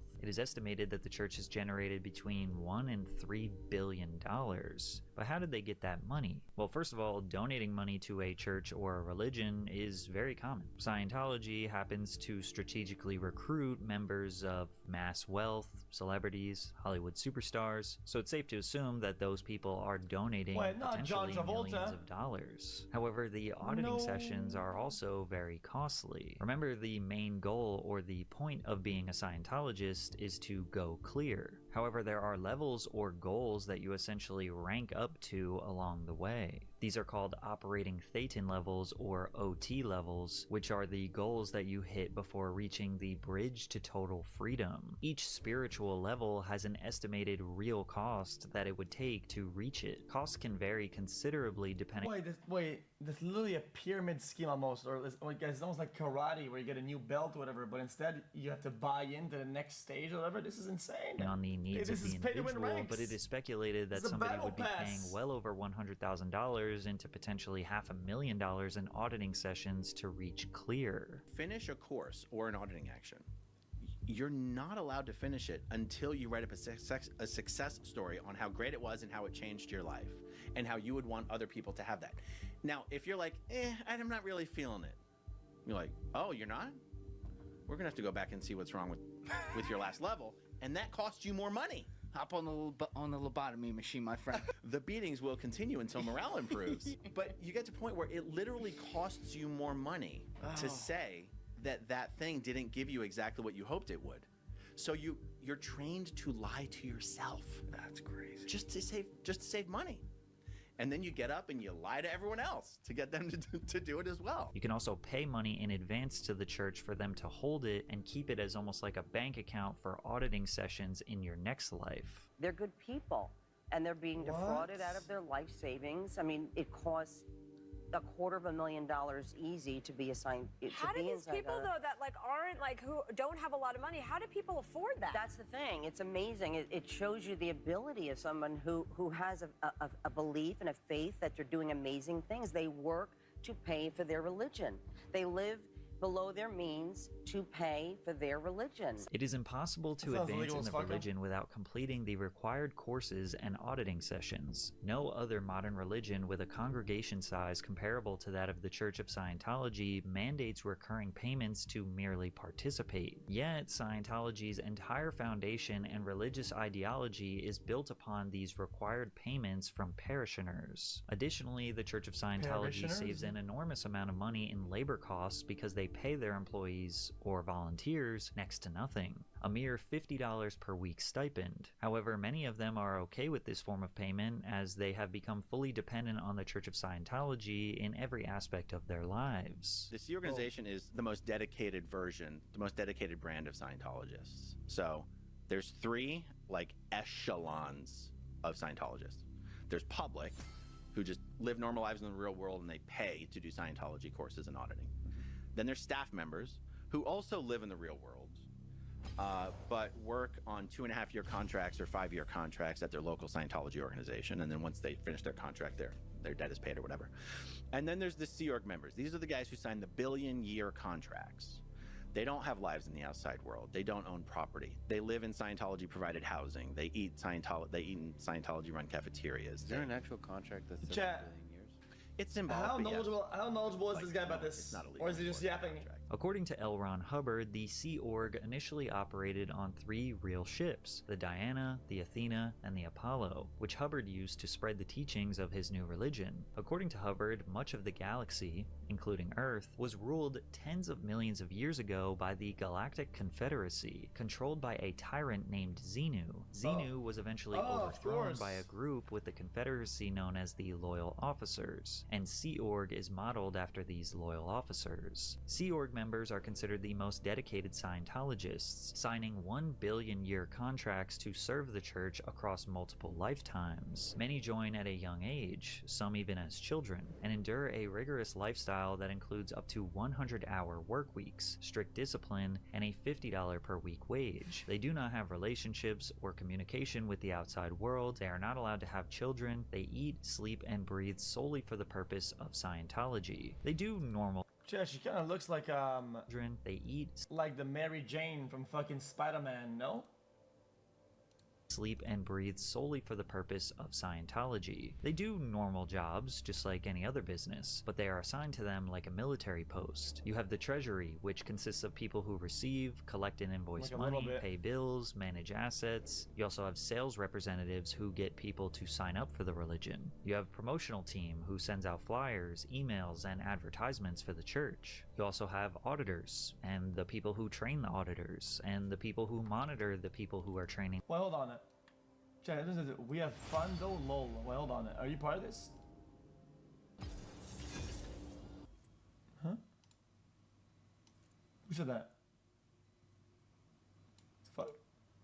The auditors, and then the people who get members to pay for the auditing sessions and constantly pester members to sign up for more auditing sessions. If any, and I mean any task, no matter how small it is, that they were assigned to get done is not done by the end of the day, they will not stop working. Whether your task is to organize thousands of files by hand, or sign someone up for an auditing session, or merely just dust the floor, if the task is not done, you don't stop working. In 1975, Sea Org transitioned to land-based operations. By 2000, the number of Sea Org members was estimated at around 5,800. Most members now live in church complexes around the world, including locations in Los Angeles, Florida, Copenhagen, London, and Sydney, with some assigned to smaller centers or acting as missionaries. And still to this day, there are many people that live and work on the sea organization motor vessel Freewinds. Scientology reports that they have millions of members worldwide, and that is this rapidly growing religion that people love. But most of these buildings are vastly empty, and it seems like they really don't have that many members, potentially in the ballpark of 40,000 people. There are countless stories of former members who have escaped Scientology, who have often described themselves as being trapped in a cult. Leah Remini is an actress and former Scientologist who escaped and has dedicated a good part of her life to expose the horrors of life as a member. We have heard stories of mind control, to forced labor, to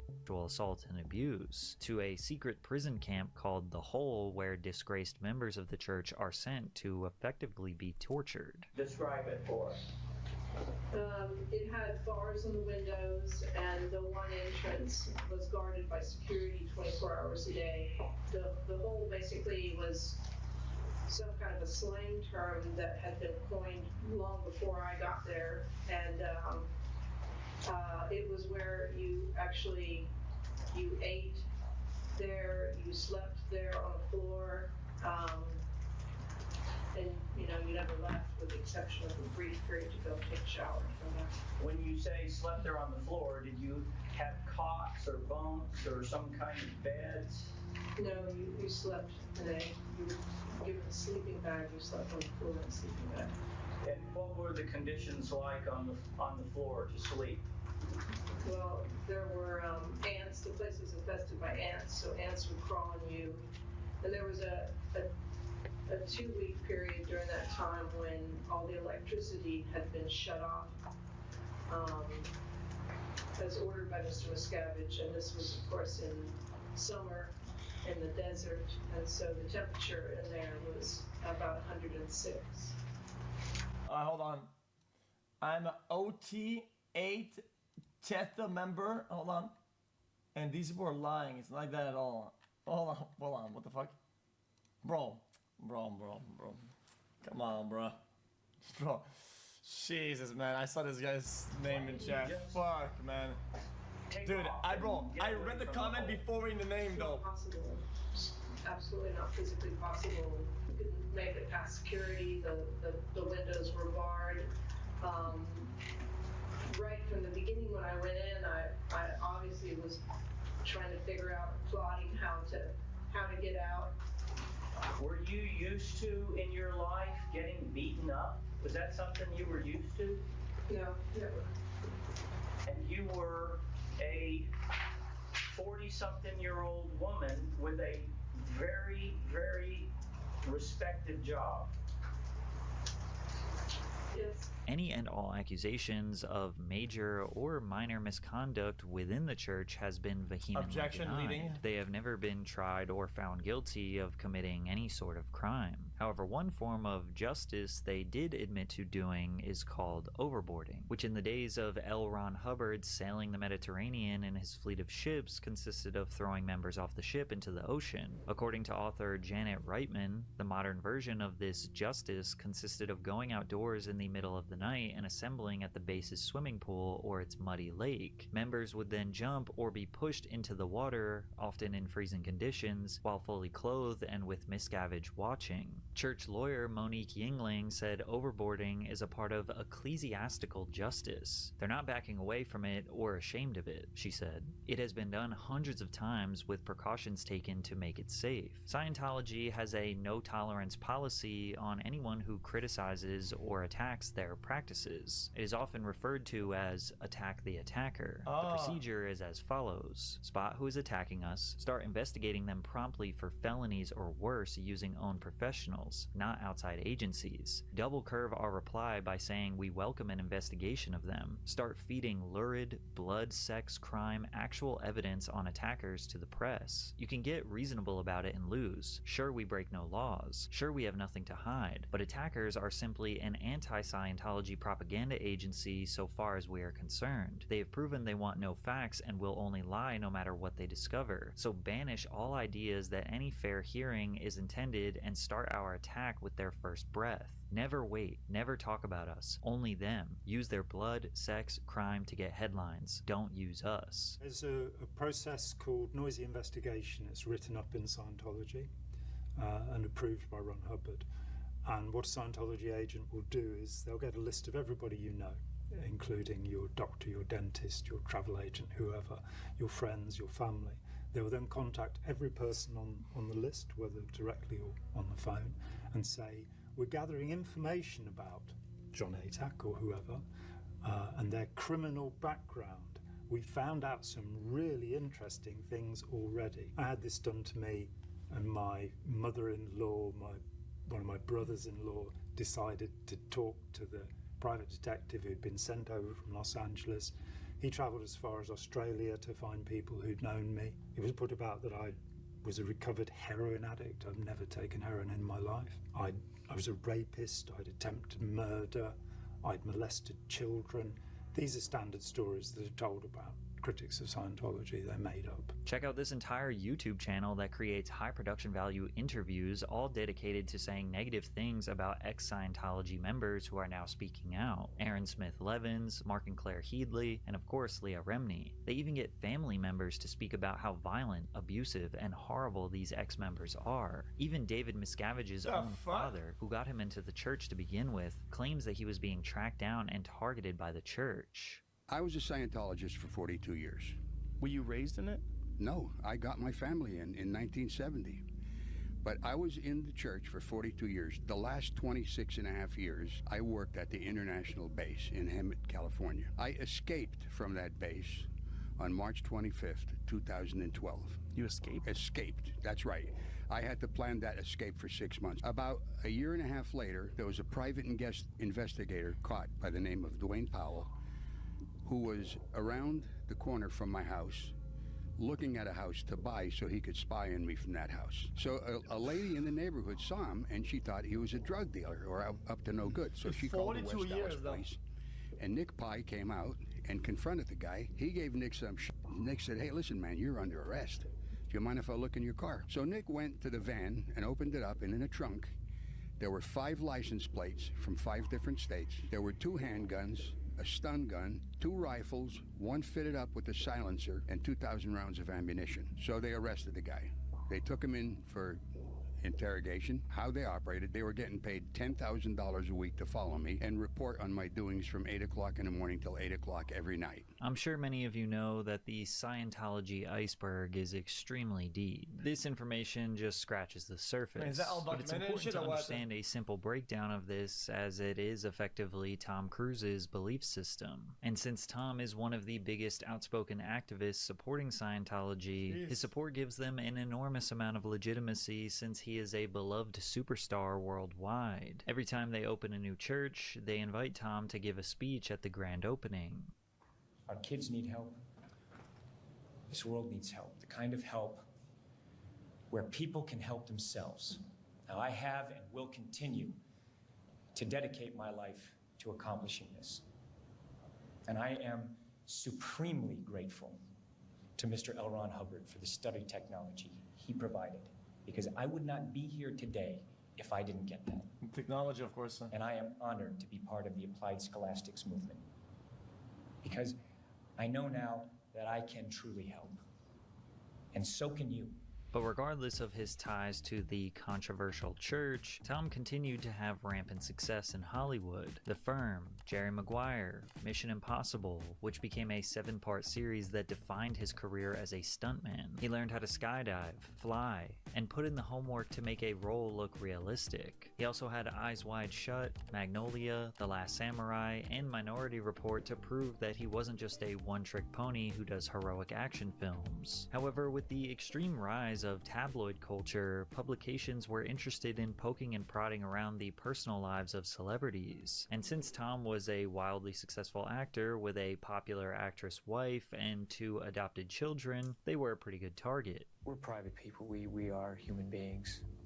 You know, we are human beings. We have feelings. And one trick. Look at we have a family now. We have children.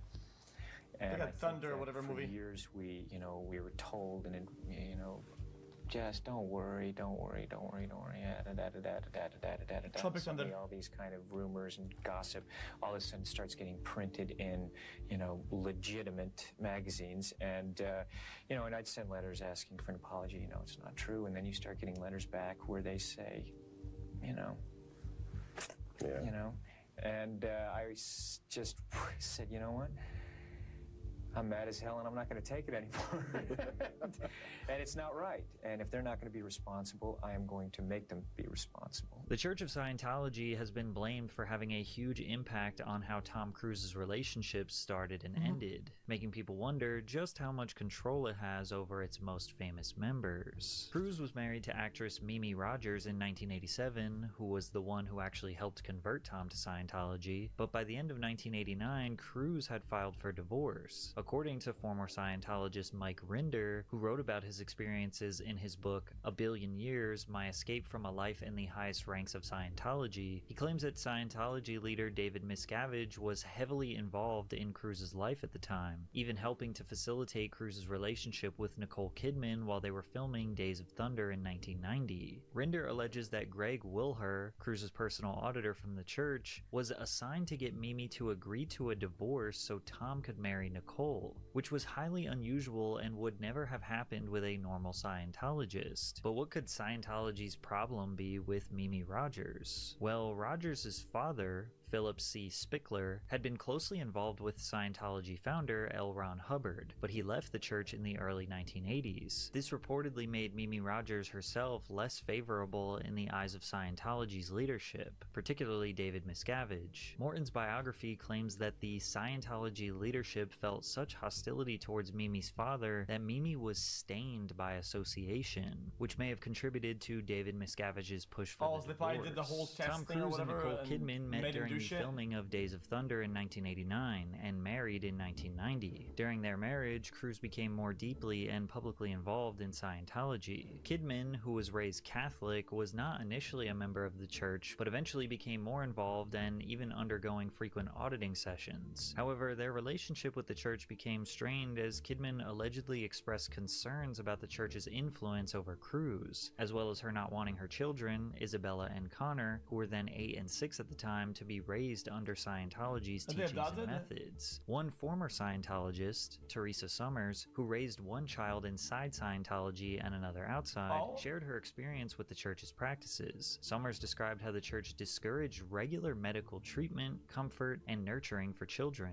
Instead, children were expected to do physical labor and were subjected to strict educational practices that focused more on Scientology's teachings than on regular school subjects. The church was allegedly concerned that Kidman was pulling Cruz away from Scientology. After their divorce in 2001, this now iconic photo of Kidman was taken where she is seen reaching her arms out in pure joy and relief that the marriage is finally over. She also left Scientology around the same time. Unfortunately, she was not able to get her kids out, as Tom retained custody of the two children. In the early 2000s, more people than ever were trying to expose Scientology for what they believe it truly is. And since Tom Cruise is the most notable member, anything involving him would get more attention, more views, more clicks, etc. Like this video of him hanging out on the freeway ship celebrating his 42nd birthday.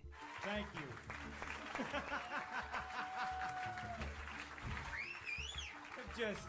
I am not, I don't know where I am right now.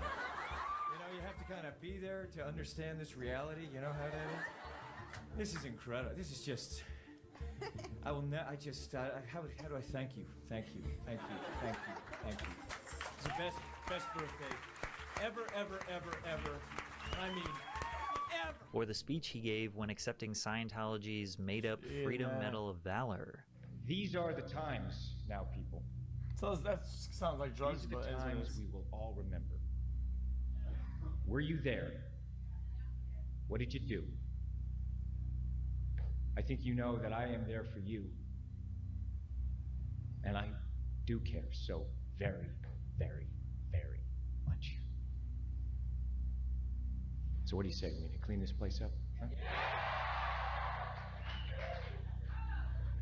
Because we're counting on you. Okay?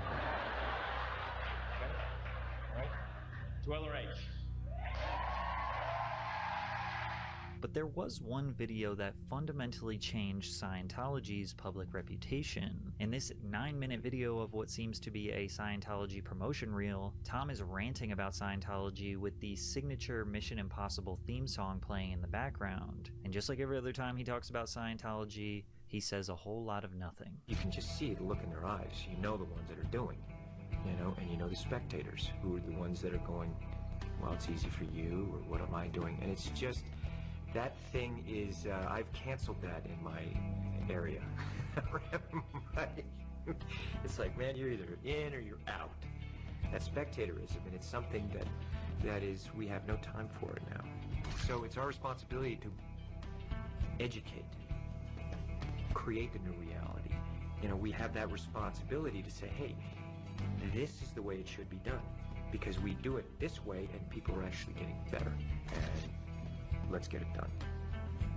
You know, let's really get it done and have enough love, compassion, and toughness that you're gonna do it.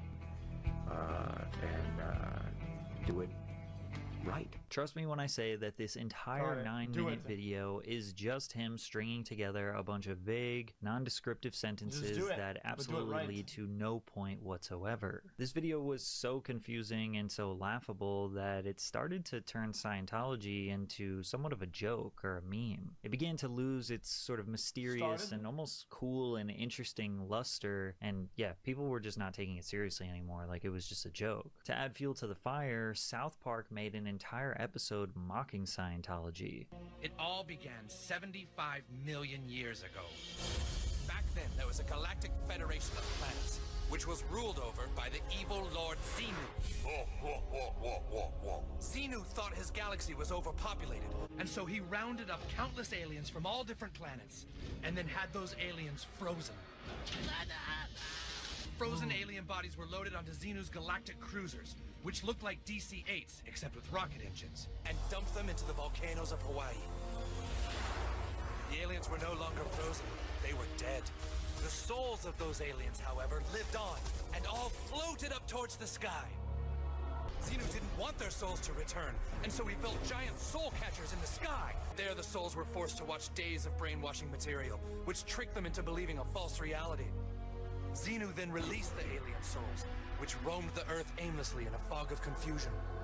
At the dawn of man, the souls finally found bodies which they could grab onto. But the ironic thing was, all they did was just explain what Scientologists actually believe. Because of this episode, the Office of Special Affairs launched an investigation into Matt Stone and Trey Parker. The Scientology OSA contacted their close friends looking for any vulnerabilities to exploit. A Scientology insider leaked this disturbing information. There are some strings that will be pulled on the PRC on Stone. Otherwise, the special collections, covert information gathering such as trash collection, purchased phone records, hacked airline reservations, purchased bank records, will be debugged in order to get some viable strings that can be pulled. Despite their efforts, they were never able to find anything about Matt and Trey Parker. When you talk about Scientology, you're used to the response that people give you, aren't you? That you're some kind of nutcase, you know, there's some kind of lunatic, fringe sort of religion thing. Used to the response. I mean, fly around in that's spaceship. bigotry. Well, that is the religious equivalent of I'm racism. putting the point to you that this is people's reaction. No, I think maybe people say that to you. They don't say that to me.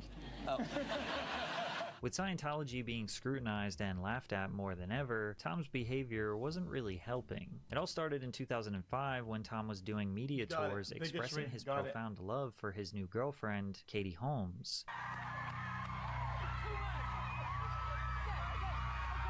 First of all, thanks for coming to my Legends Ball with Katie. Was that the best fun? Was that? Yes, yes! What has happened to you?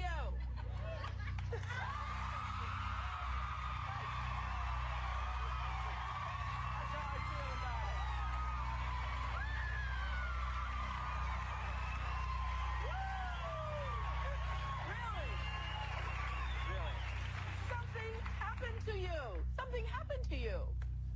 I'm in love.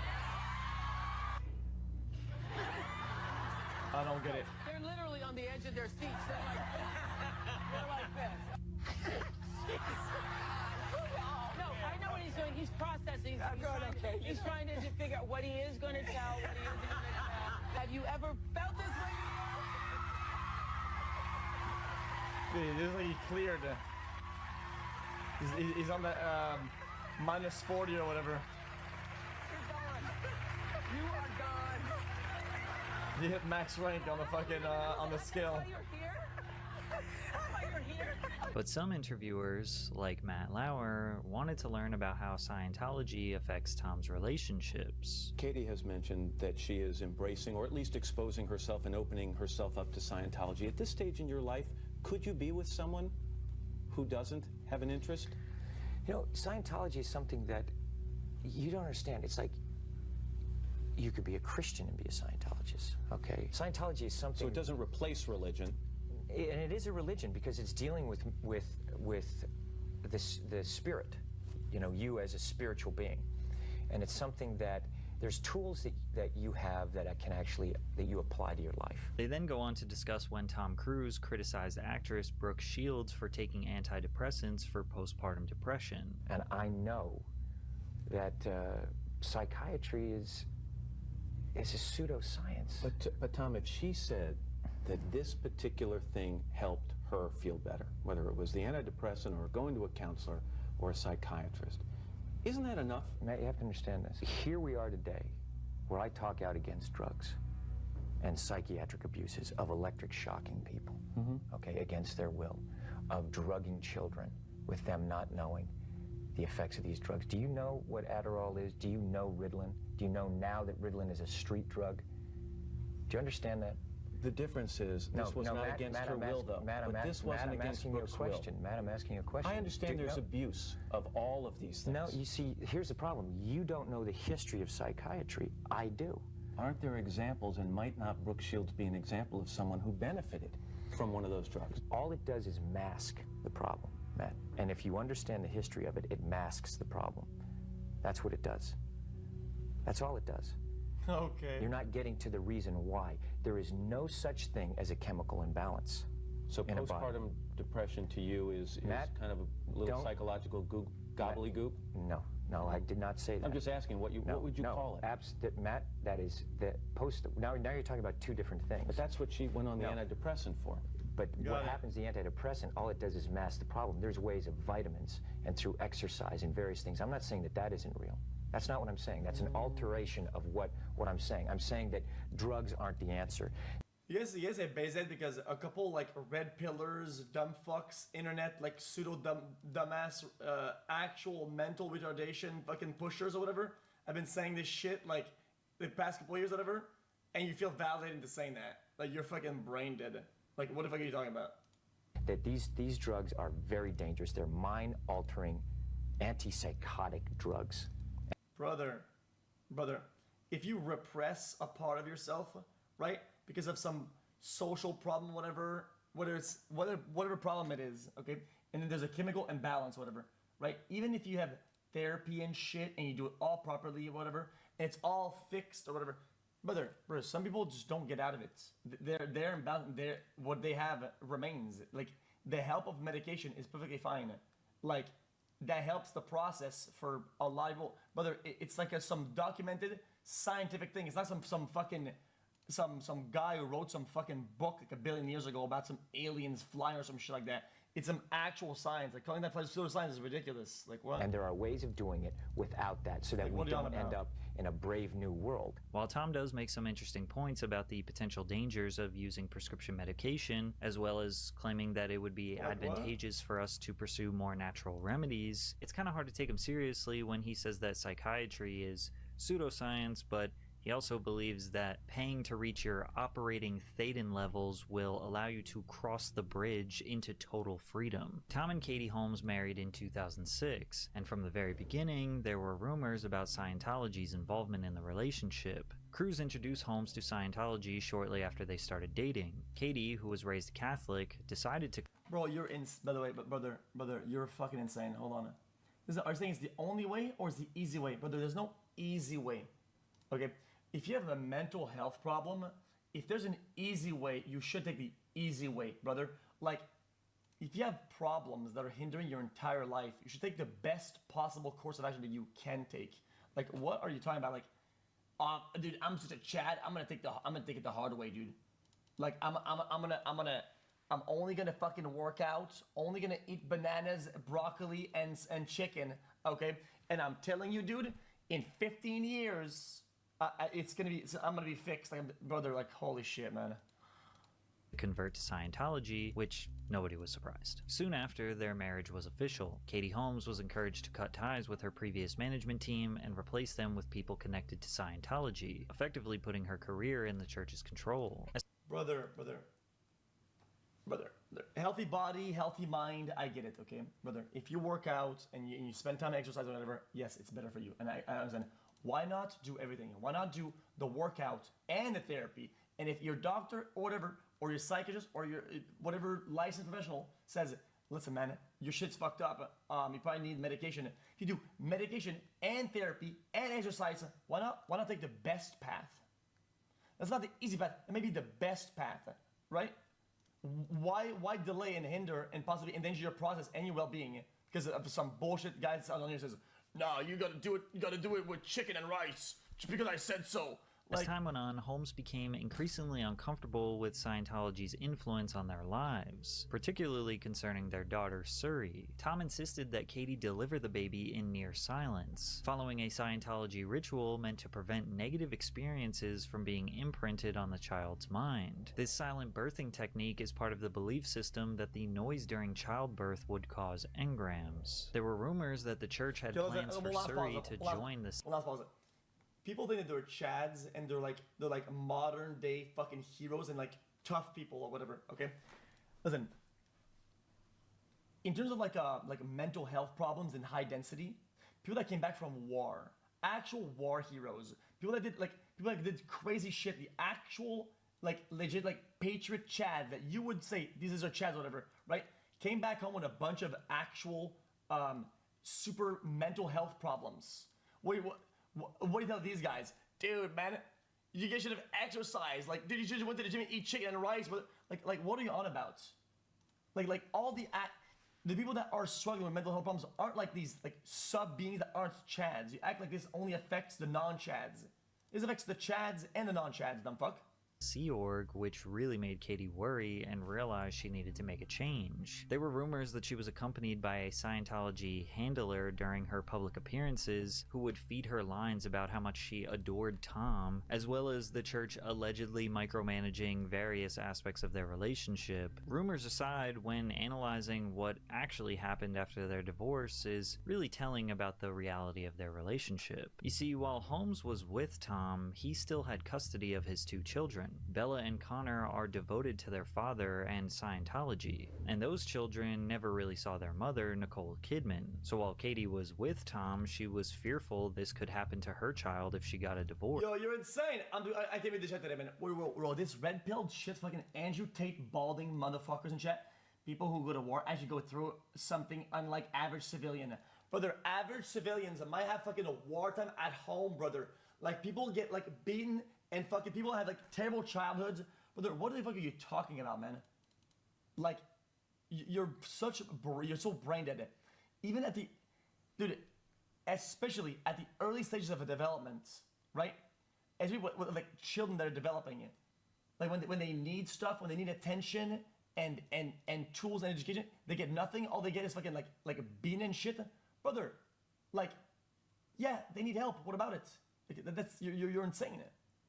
That her child would essentially be trapped in Scientology and under Tom's custody, and then she just wouldn't see her daughter. So Katie Holmes planned for months behind Tom's back and completely blindsided him with the news that she wanted a divorce. And therefore Tom and Scientology were unable to control the way that the media reported on this. When the divorce proceedings finally came out, they revealed the lengths to which Holmes went to escape Scientology and Tom's control. She had to use disposable burner phones and secret laptops to communicate with her lawyers and plan her escape in fear that the church would step in and do something to her and take her daughter. She almost immediately moved to New York, which was a strategic move to secure primary custody of Surrey. Scientology members were allegedly following her in New York, so out of fear she called the police because she believed church members were planning to abduct her daughter. Katie also fired her entire team that had worked for her during her marriage to Cruz, including her publicist and security detail. She had to wipe her entire life clean because of the grip Scientology had on her life. The divorce settlement was reached with Holmes securing primary custody of her daughter. Since then, she has kept her distance from Scientology and enrolled Surrey in a Catholic private school. Tom has agreed to pay Holmes $400,000 per year until Surrey is 18. However, he has not seen his daughter in over a decade since she and her mother are not Scientologists. Now, it is somewhat normal for a parent and child to disagree on values, especially religious ones. And there are definitely situations where conflicting religious beliefs will lead to a parent losing connection with their child. But many people just simply look at Scientology as not worth losing your child over. If you were to just look at Tom's opinions on Scientology, you would learn that it is a belief system that helped him become an incredible human being. He overcame his illness and used their teachings to accomplish his biggest life dreams, which is good for him. Yeah, Since Scientology is deeply rooted in and centered around self-fulfilling prophecies, ones that coincidentally require people to pay enormous amounts of money to achieve, it's not really much of a noble cause that people respect. As reported by Vox, according to former Scientology officials, the church has continued to manage Cruz's life. Reportedly, it granted him the full benefits of its more unsavory enterprises, including the church's alleged use of slave labor. Former Scientologist John Brossow says the church has custom-built luxury vehicles and sound systems for Cruz, and provides the staff who manage his many homes. Because this labor is provided by the church, it's done through the Sea Org, the Scientologist association that has been accused of human trafficking and forced labor. The church has described these claims as both scurrilous and ridiculous. The picture painted by Cruz by former members of the church is not flattering. They tend to describe Cruz as a well-meaning man who fundamentally is not curious, and who is happy to have beautiful things handed to him without looking at their cost. Holocaust. Scientology is attractive to Cruise in this account because it makes his life easier while simultaneously flattering his ego with the belief that he is a hero. Do you think Tom is essentially in too deep? Like, That's insane. yeah, Let me hold maybe my he hands. does want to see And his then, daughter, you go but next. they have too much dirt on him and it's almost a hostage type situation. Do you think he is actually an evil man who is taking advantage of forced labor and a tax-exempt fortune? Do you think he is conveniently turning a blind eye to the alleged horrors and is going to play the whole "I was brainwashed" card when it all comes crashing down? Or maybe you think he is actually brainwashed, and he is potentially a victim just like every other Scientologist. And does it make you look at his movies or legacy any differently? Drink water.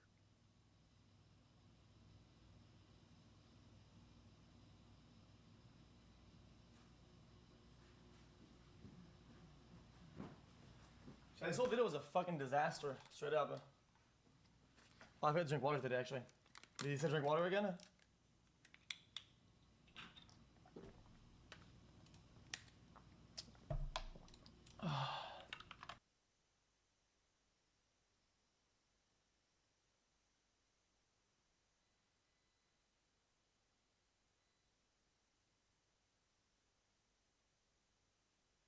The tournament's starting? Great!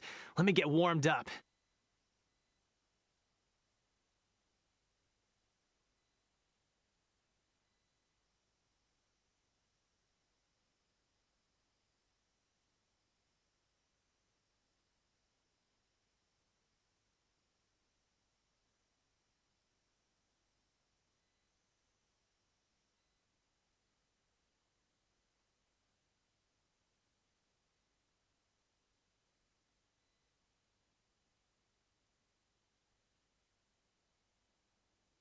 Do you want candy?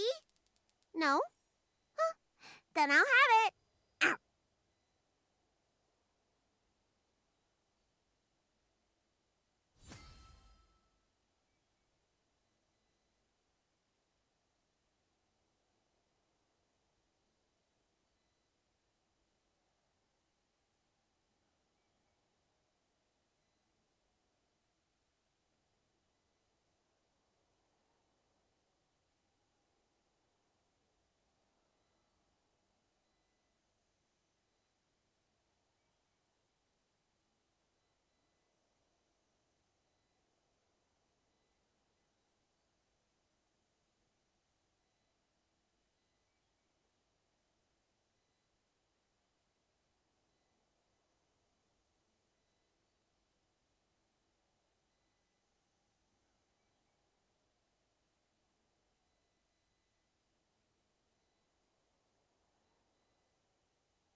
think no, it's okay.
I think I'm gonna use P1.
Working, okay.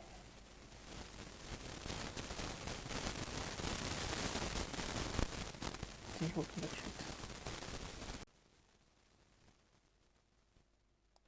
I'm gonna leave it like this. I think not that bad.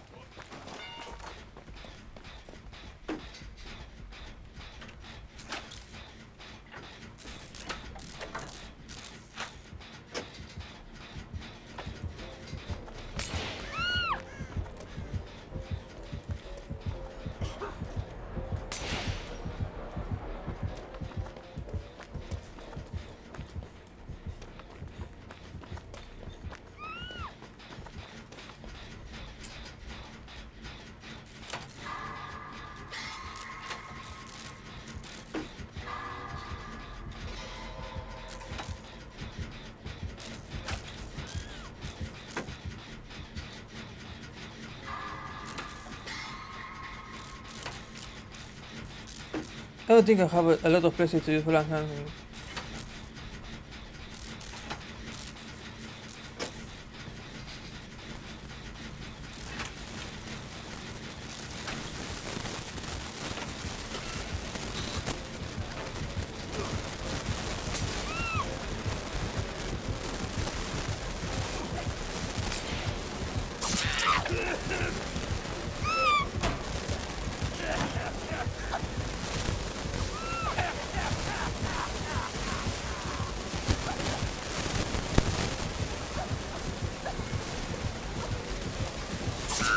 Fuck.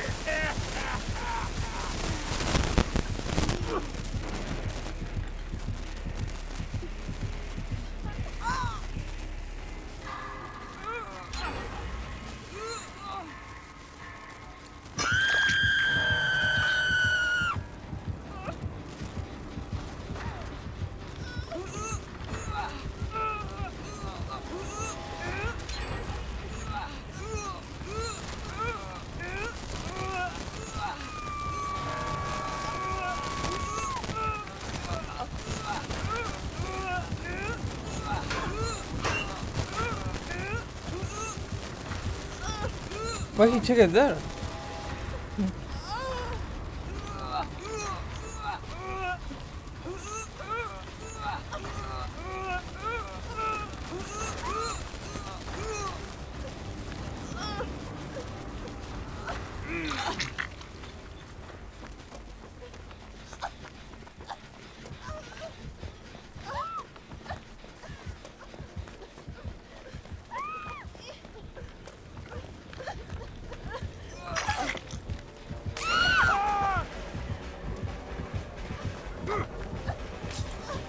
Holy shit, man! I can't balance landings!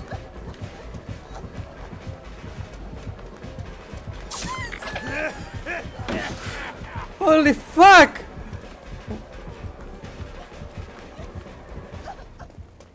What the fuck was that landing? Didn't work it.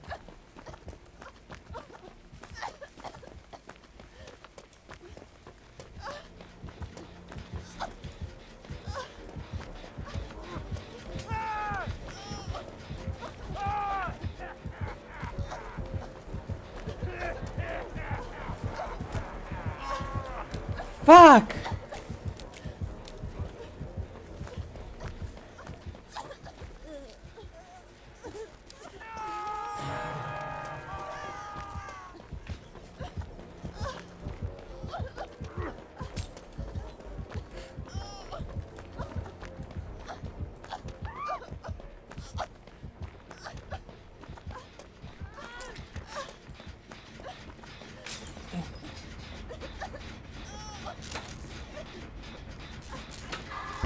Fuck!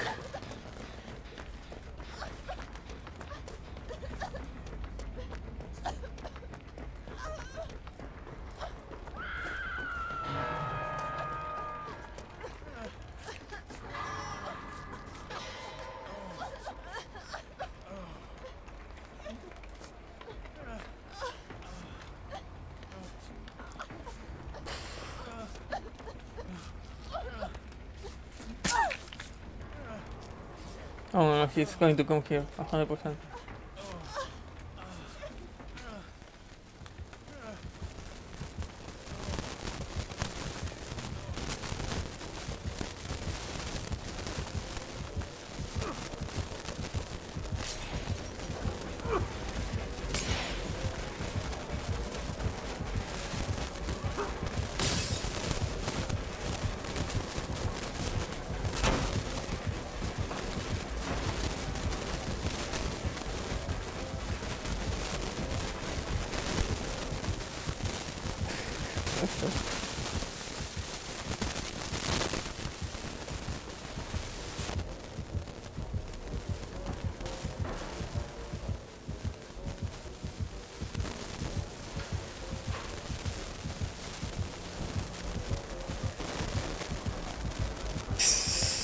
Oh no no no.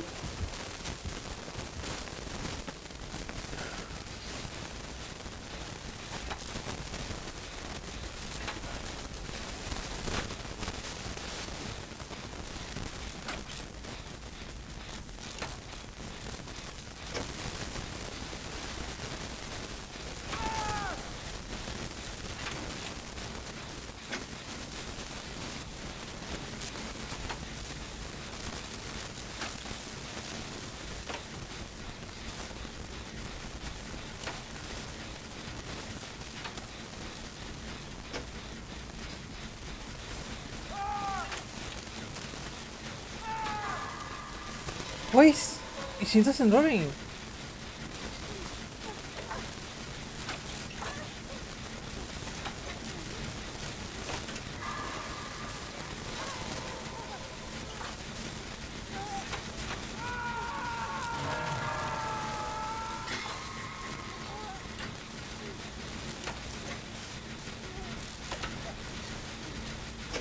We do this, he's going to come here.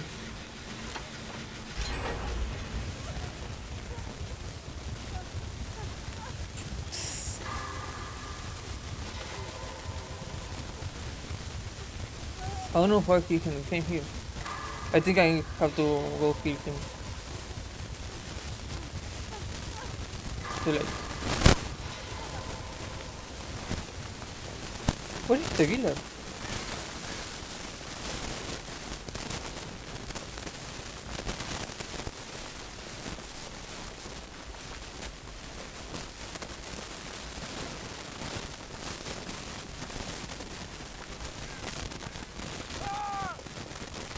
Oh shit.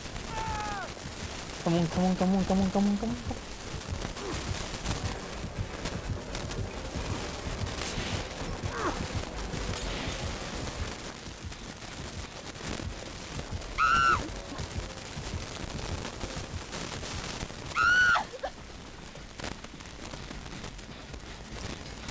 Fuck.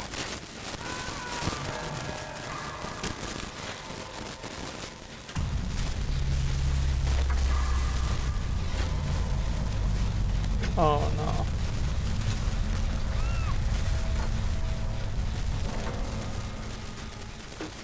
I know where the other one is not doing anything.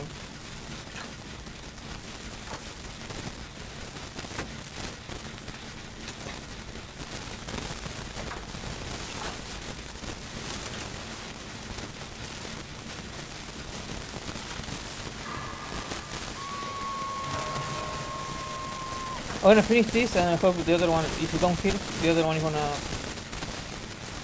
rescue him. I hope.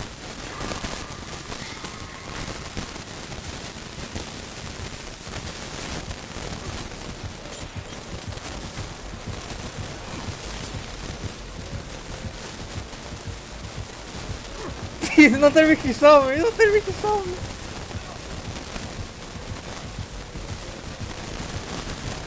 Ah! God!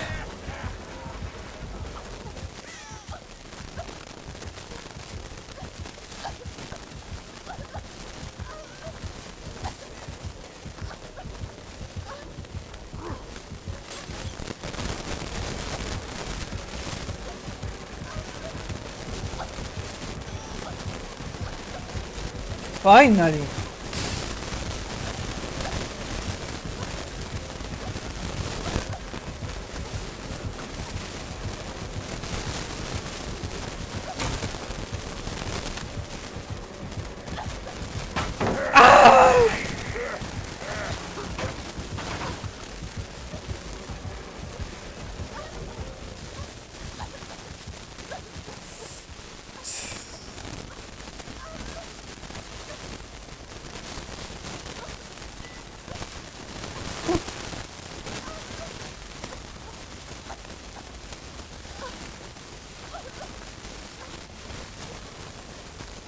I hope I get a medkit with the...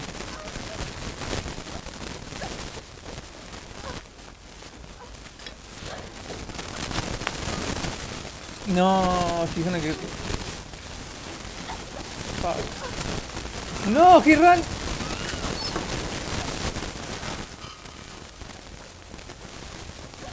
Heal me, heal me, heal me. He might be so over, man. He went to kick the Shen 100%.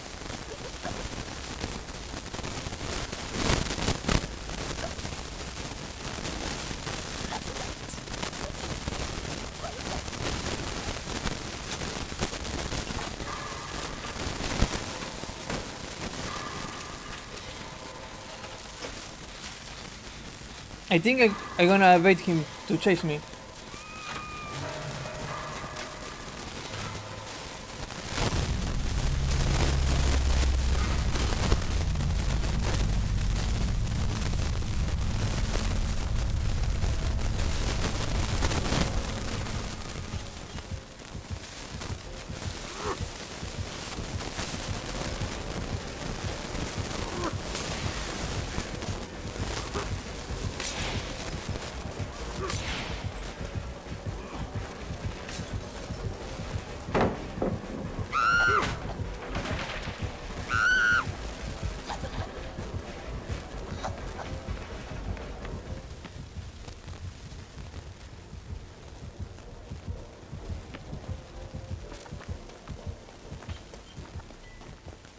I need to do this one. I think it's regressing a lot.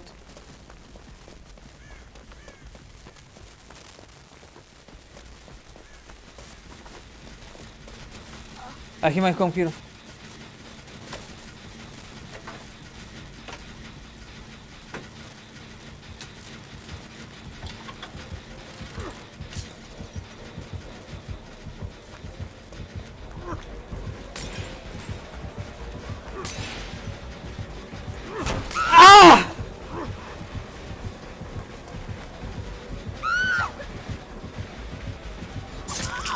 Fuck.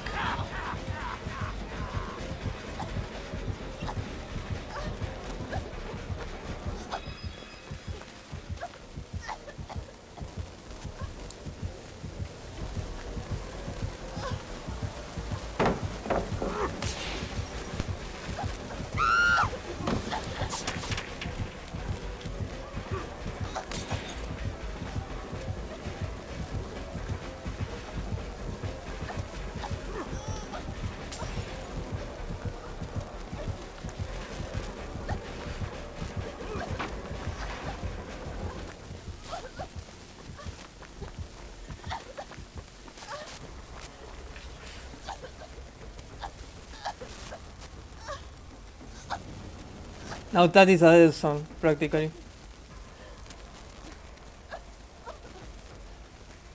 Why is he not doing the Shen? Why is he not fucking doing the generator? Holy shit, man!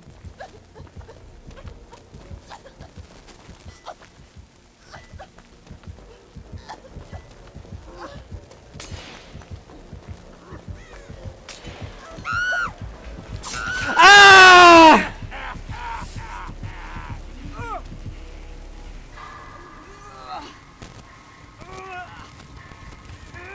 Fucking retard, holy shit! We lost a lot of time!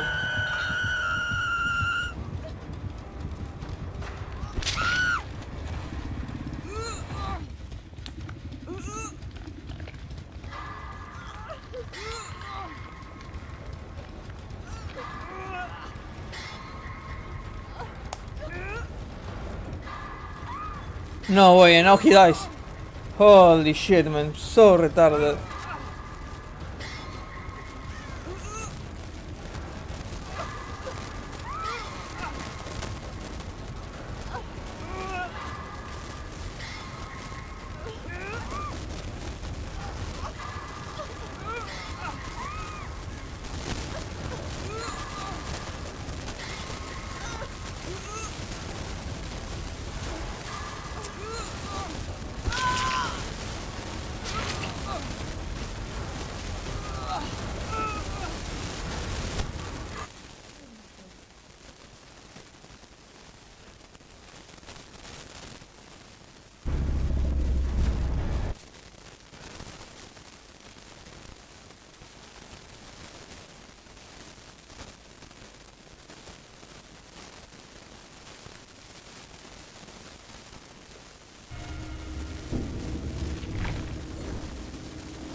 I don't know if I can do this one.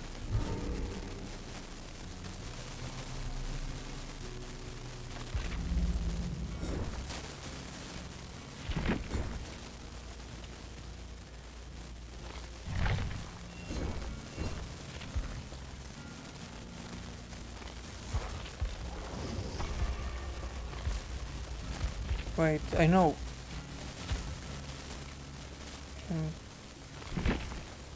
Shame.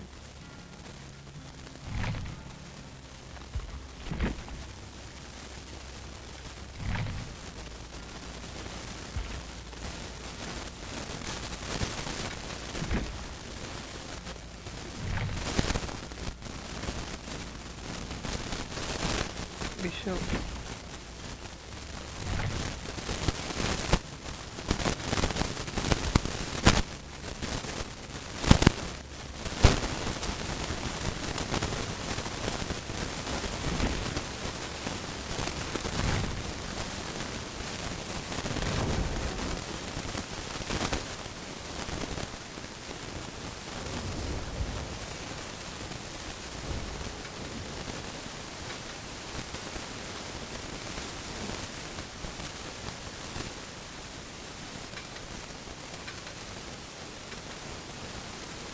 Esta fue tu gravitational tequila.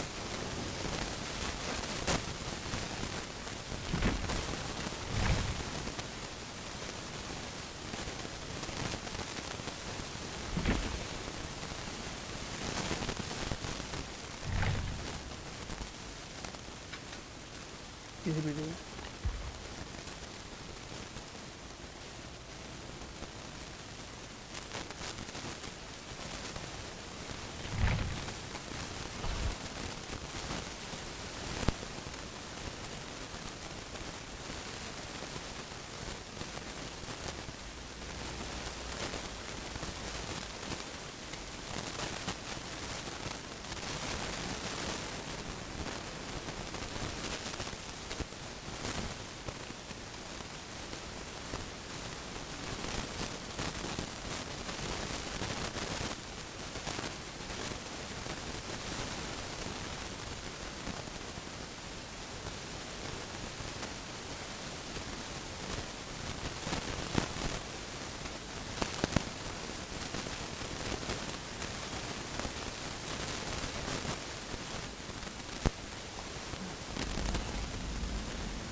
Alguém tem mapa?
Nah.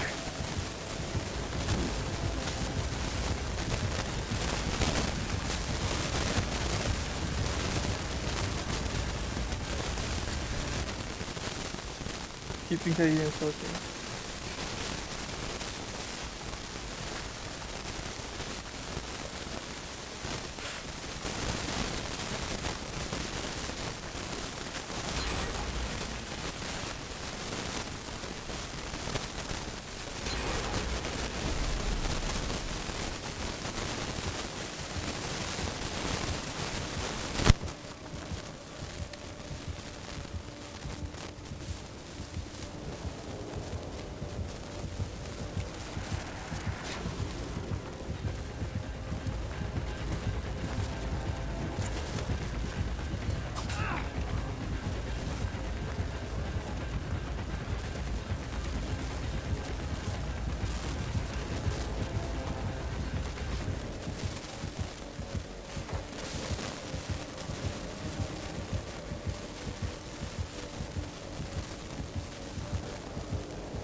Non la seconda capolavoro.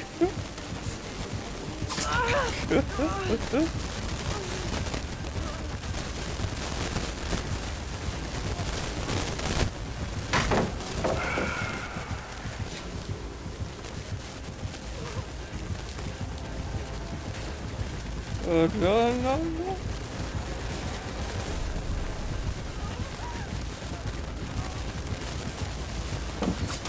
Fuck!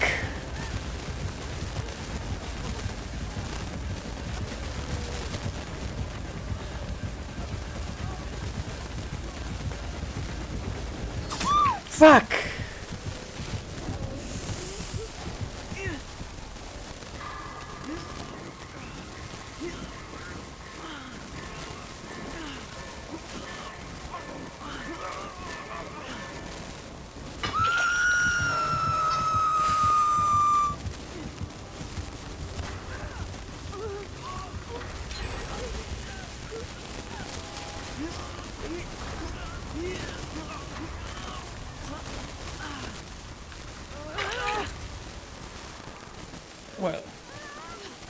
Wait, wait, wait. I can heal myself too.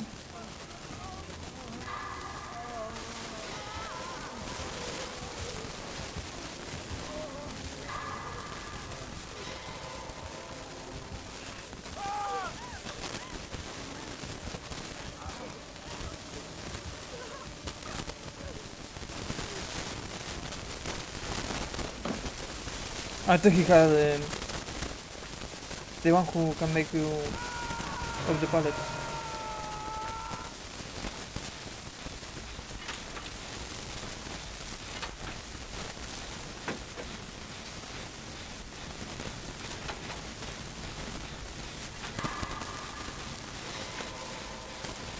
I think she can make it.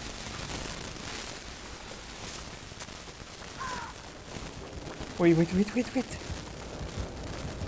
No.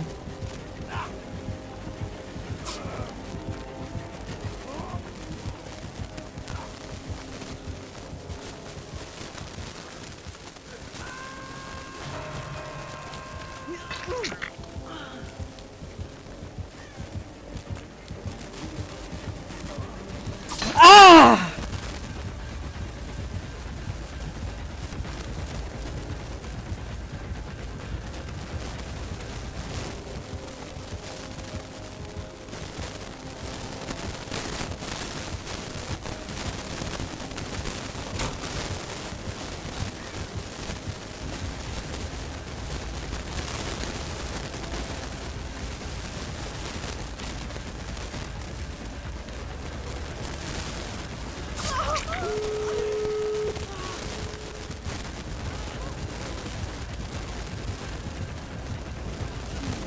What the fuck? It didn't bolt!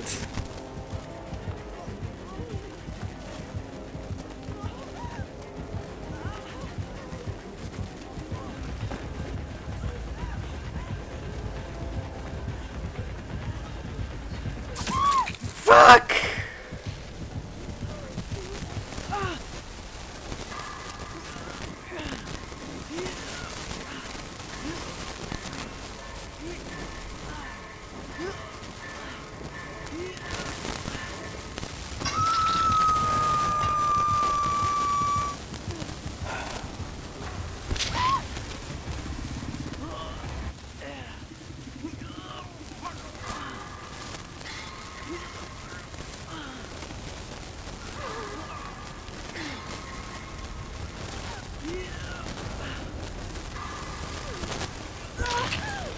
I don't know why the free version is not working. Hit me, fast, fast.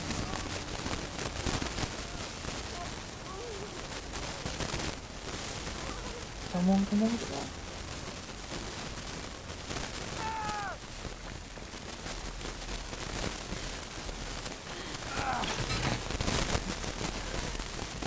I think we can make this. I think he comes out here.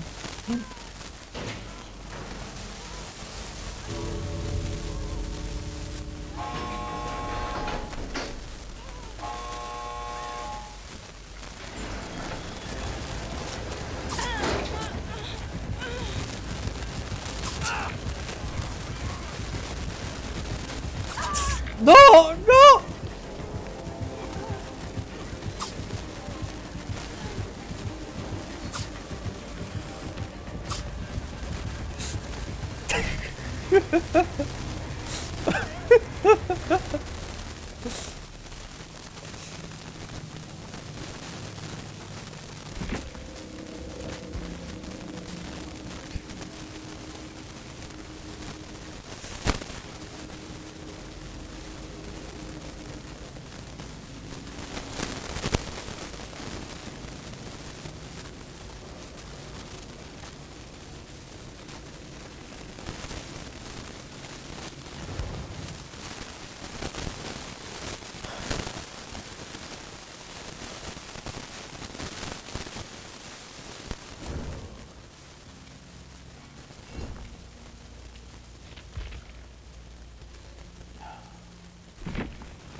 Oh shit, I think it's working like shit now.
Oh shit, I think it lag.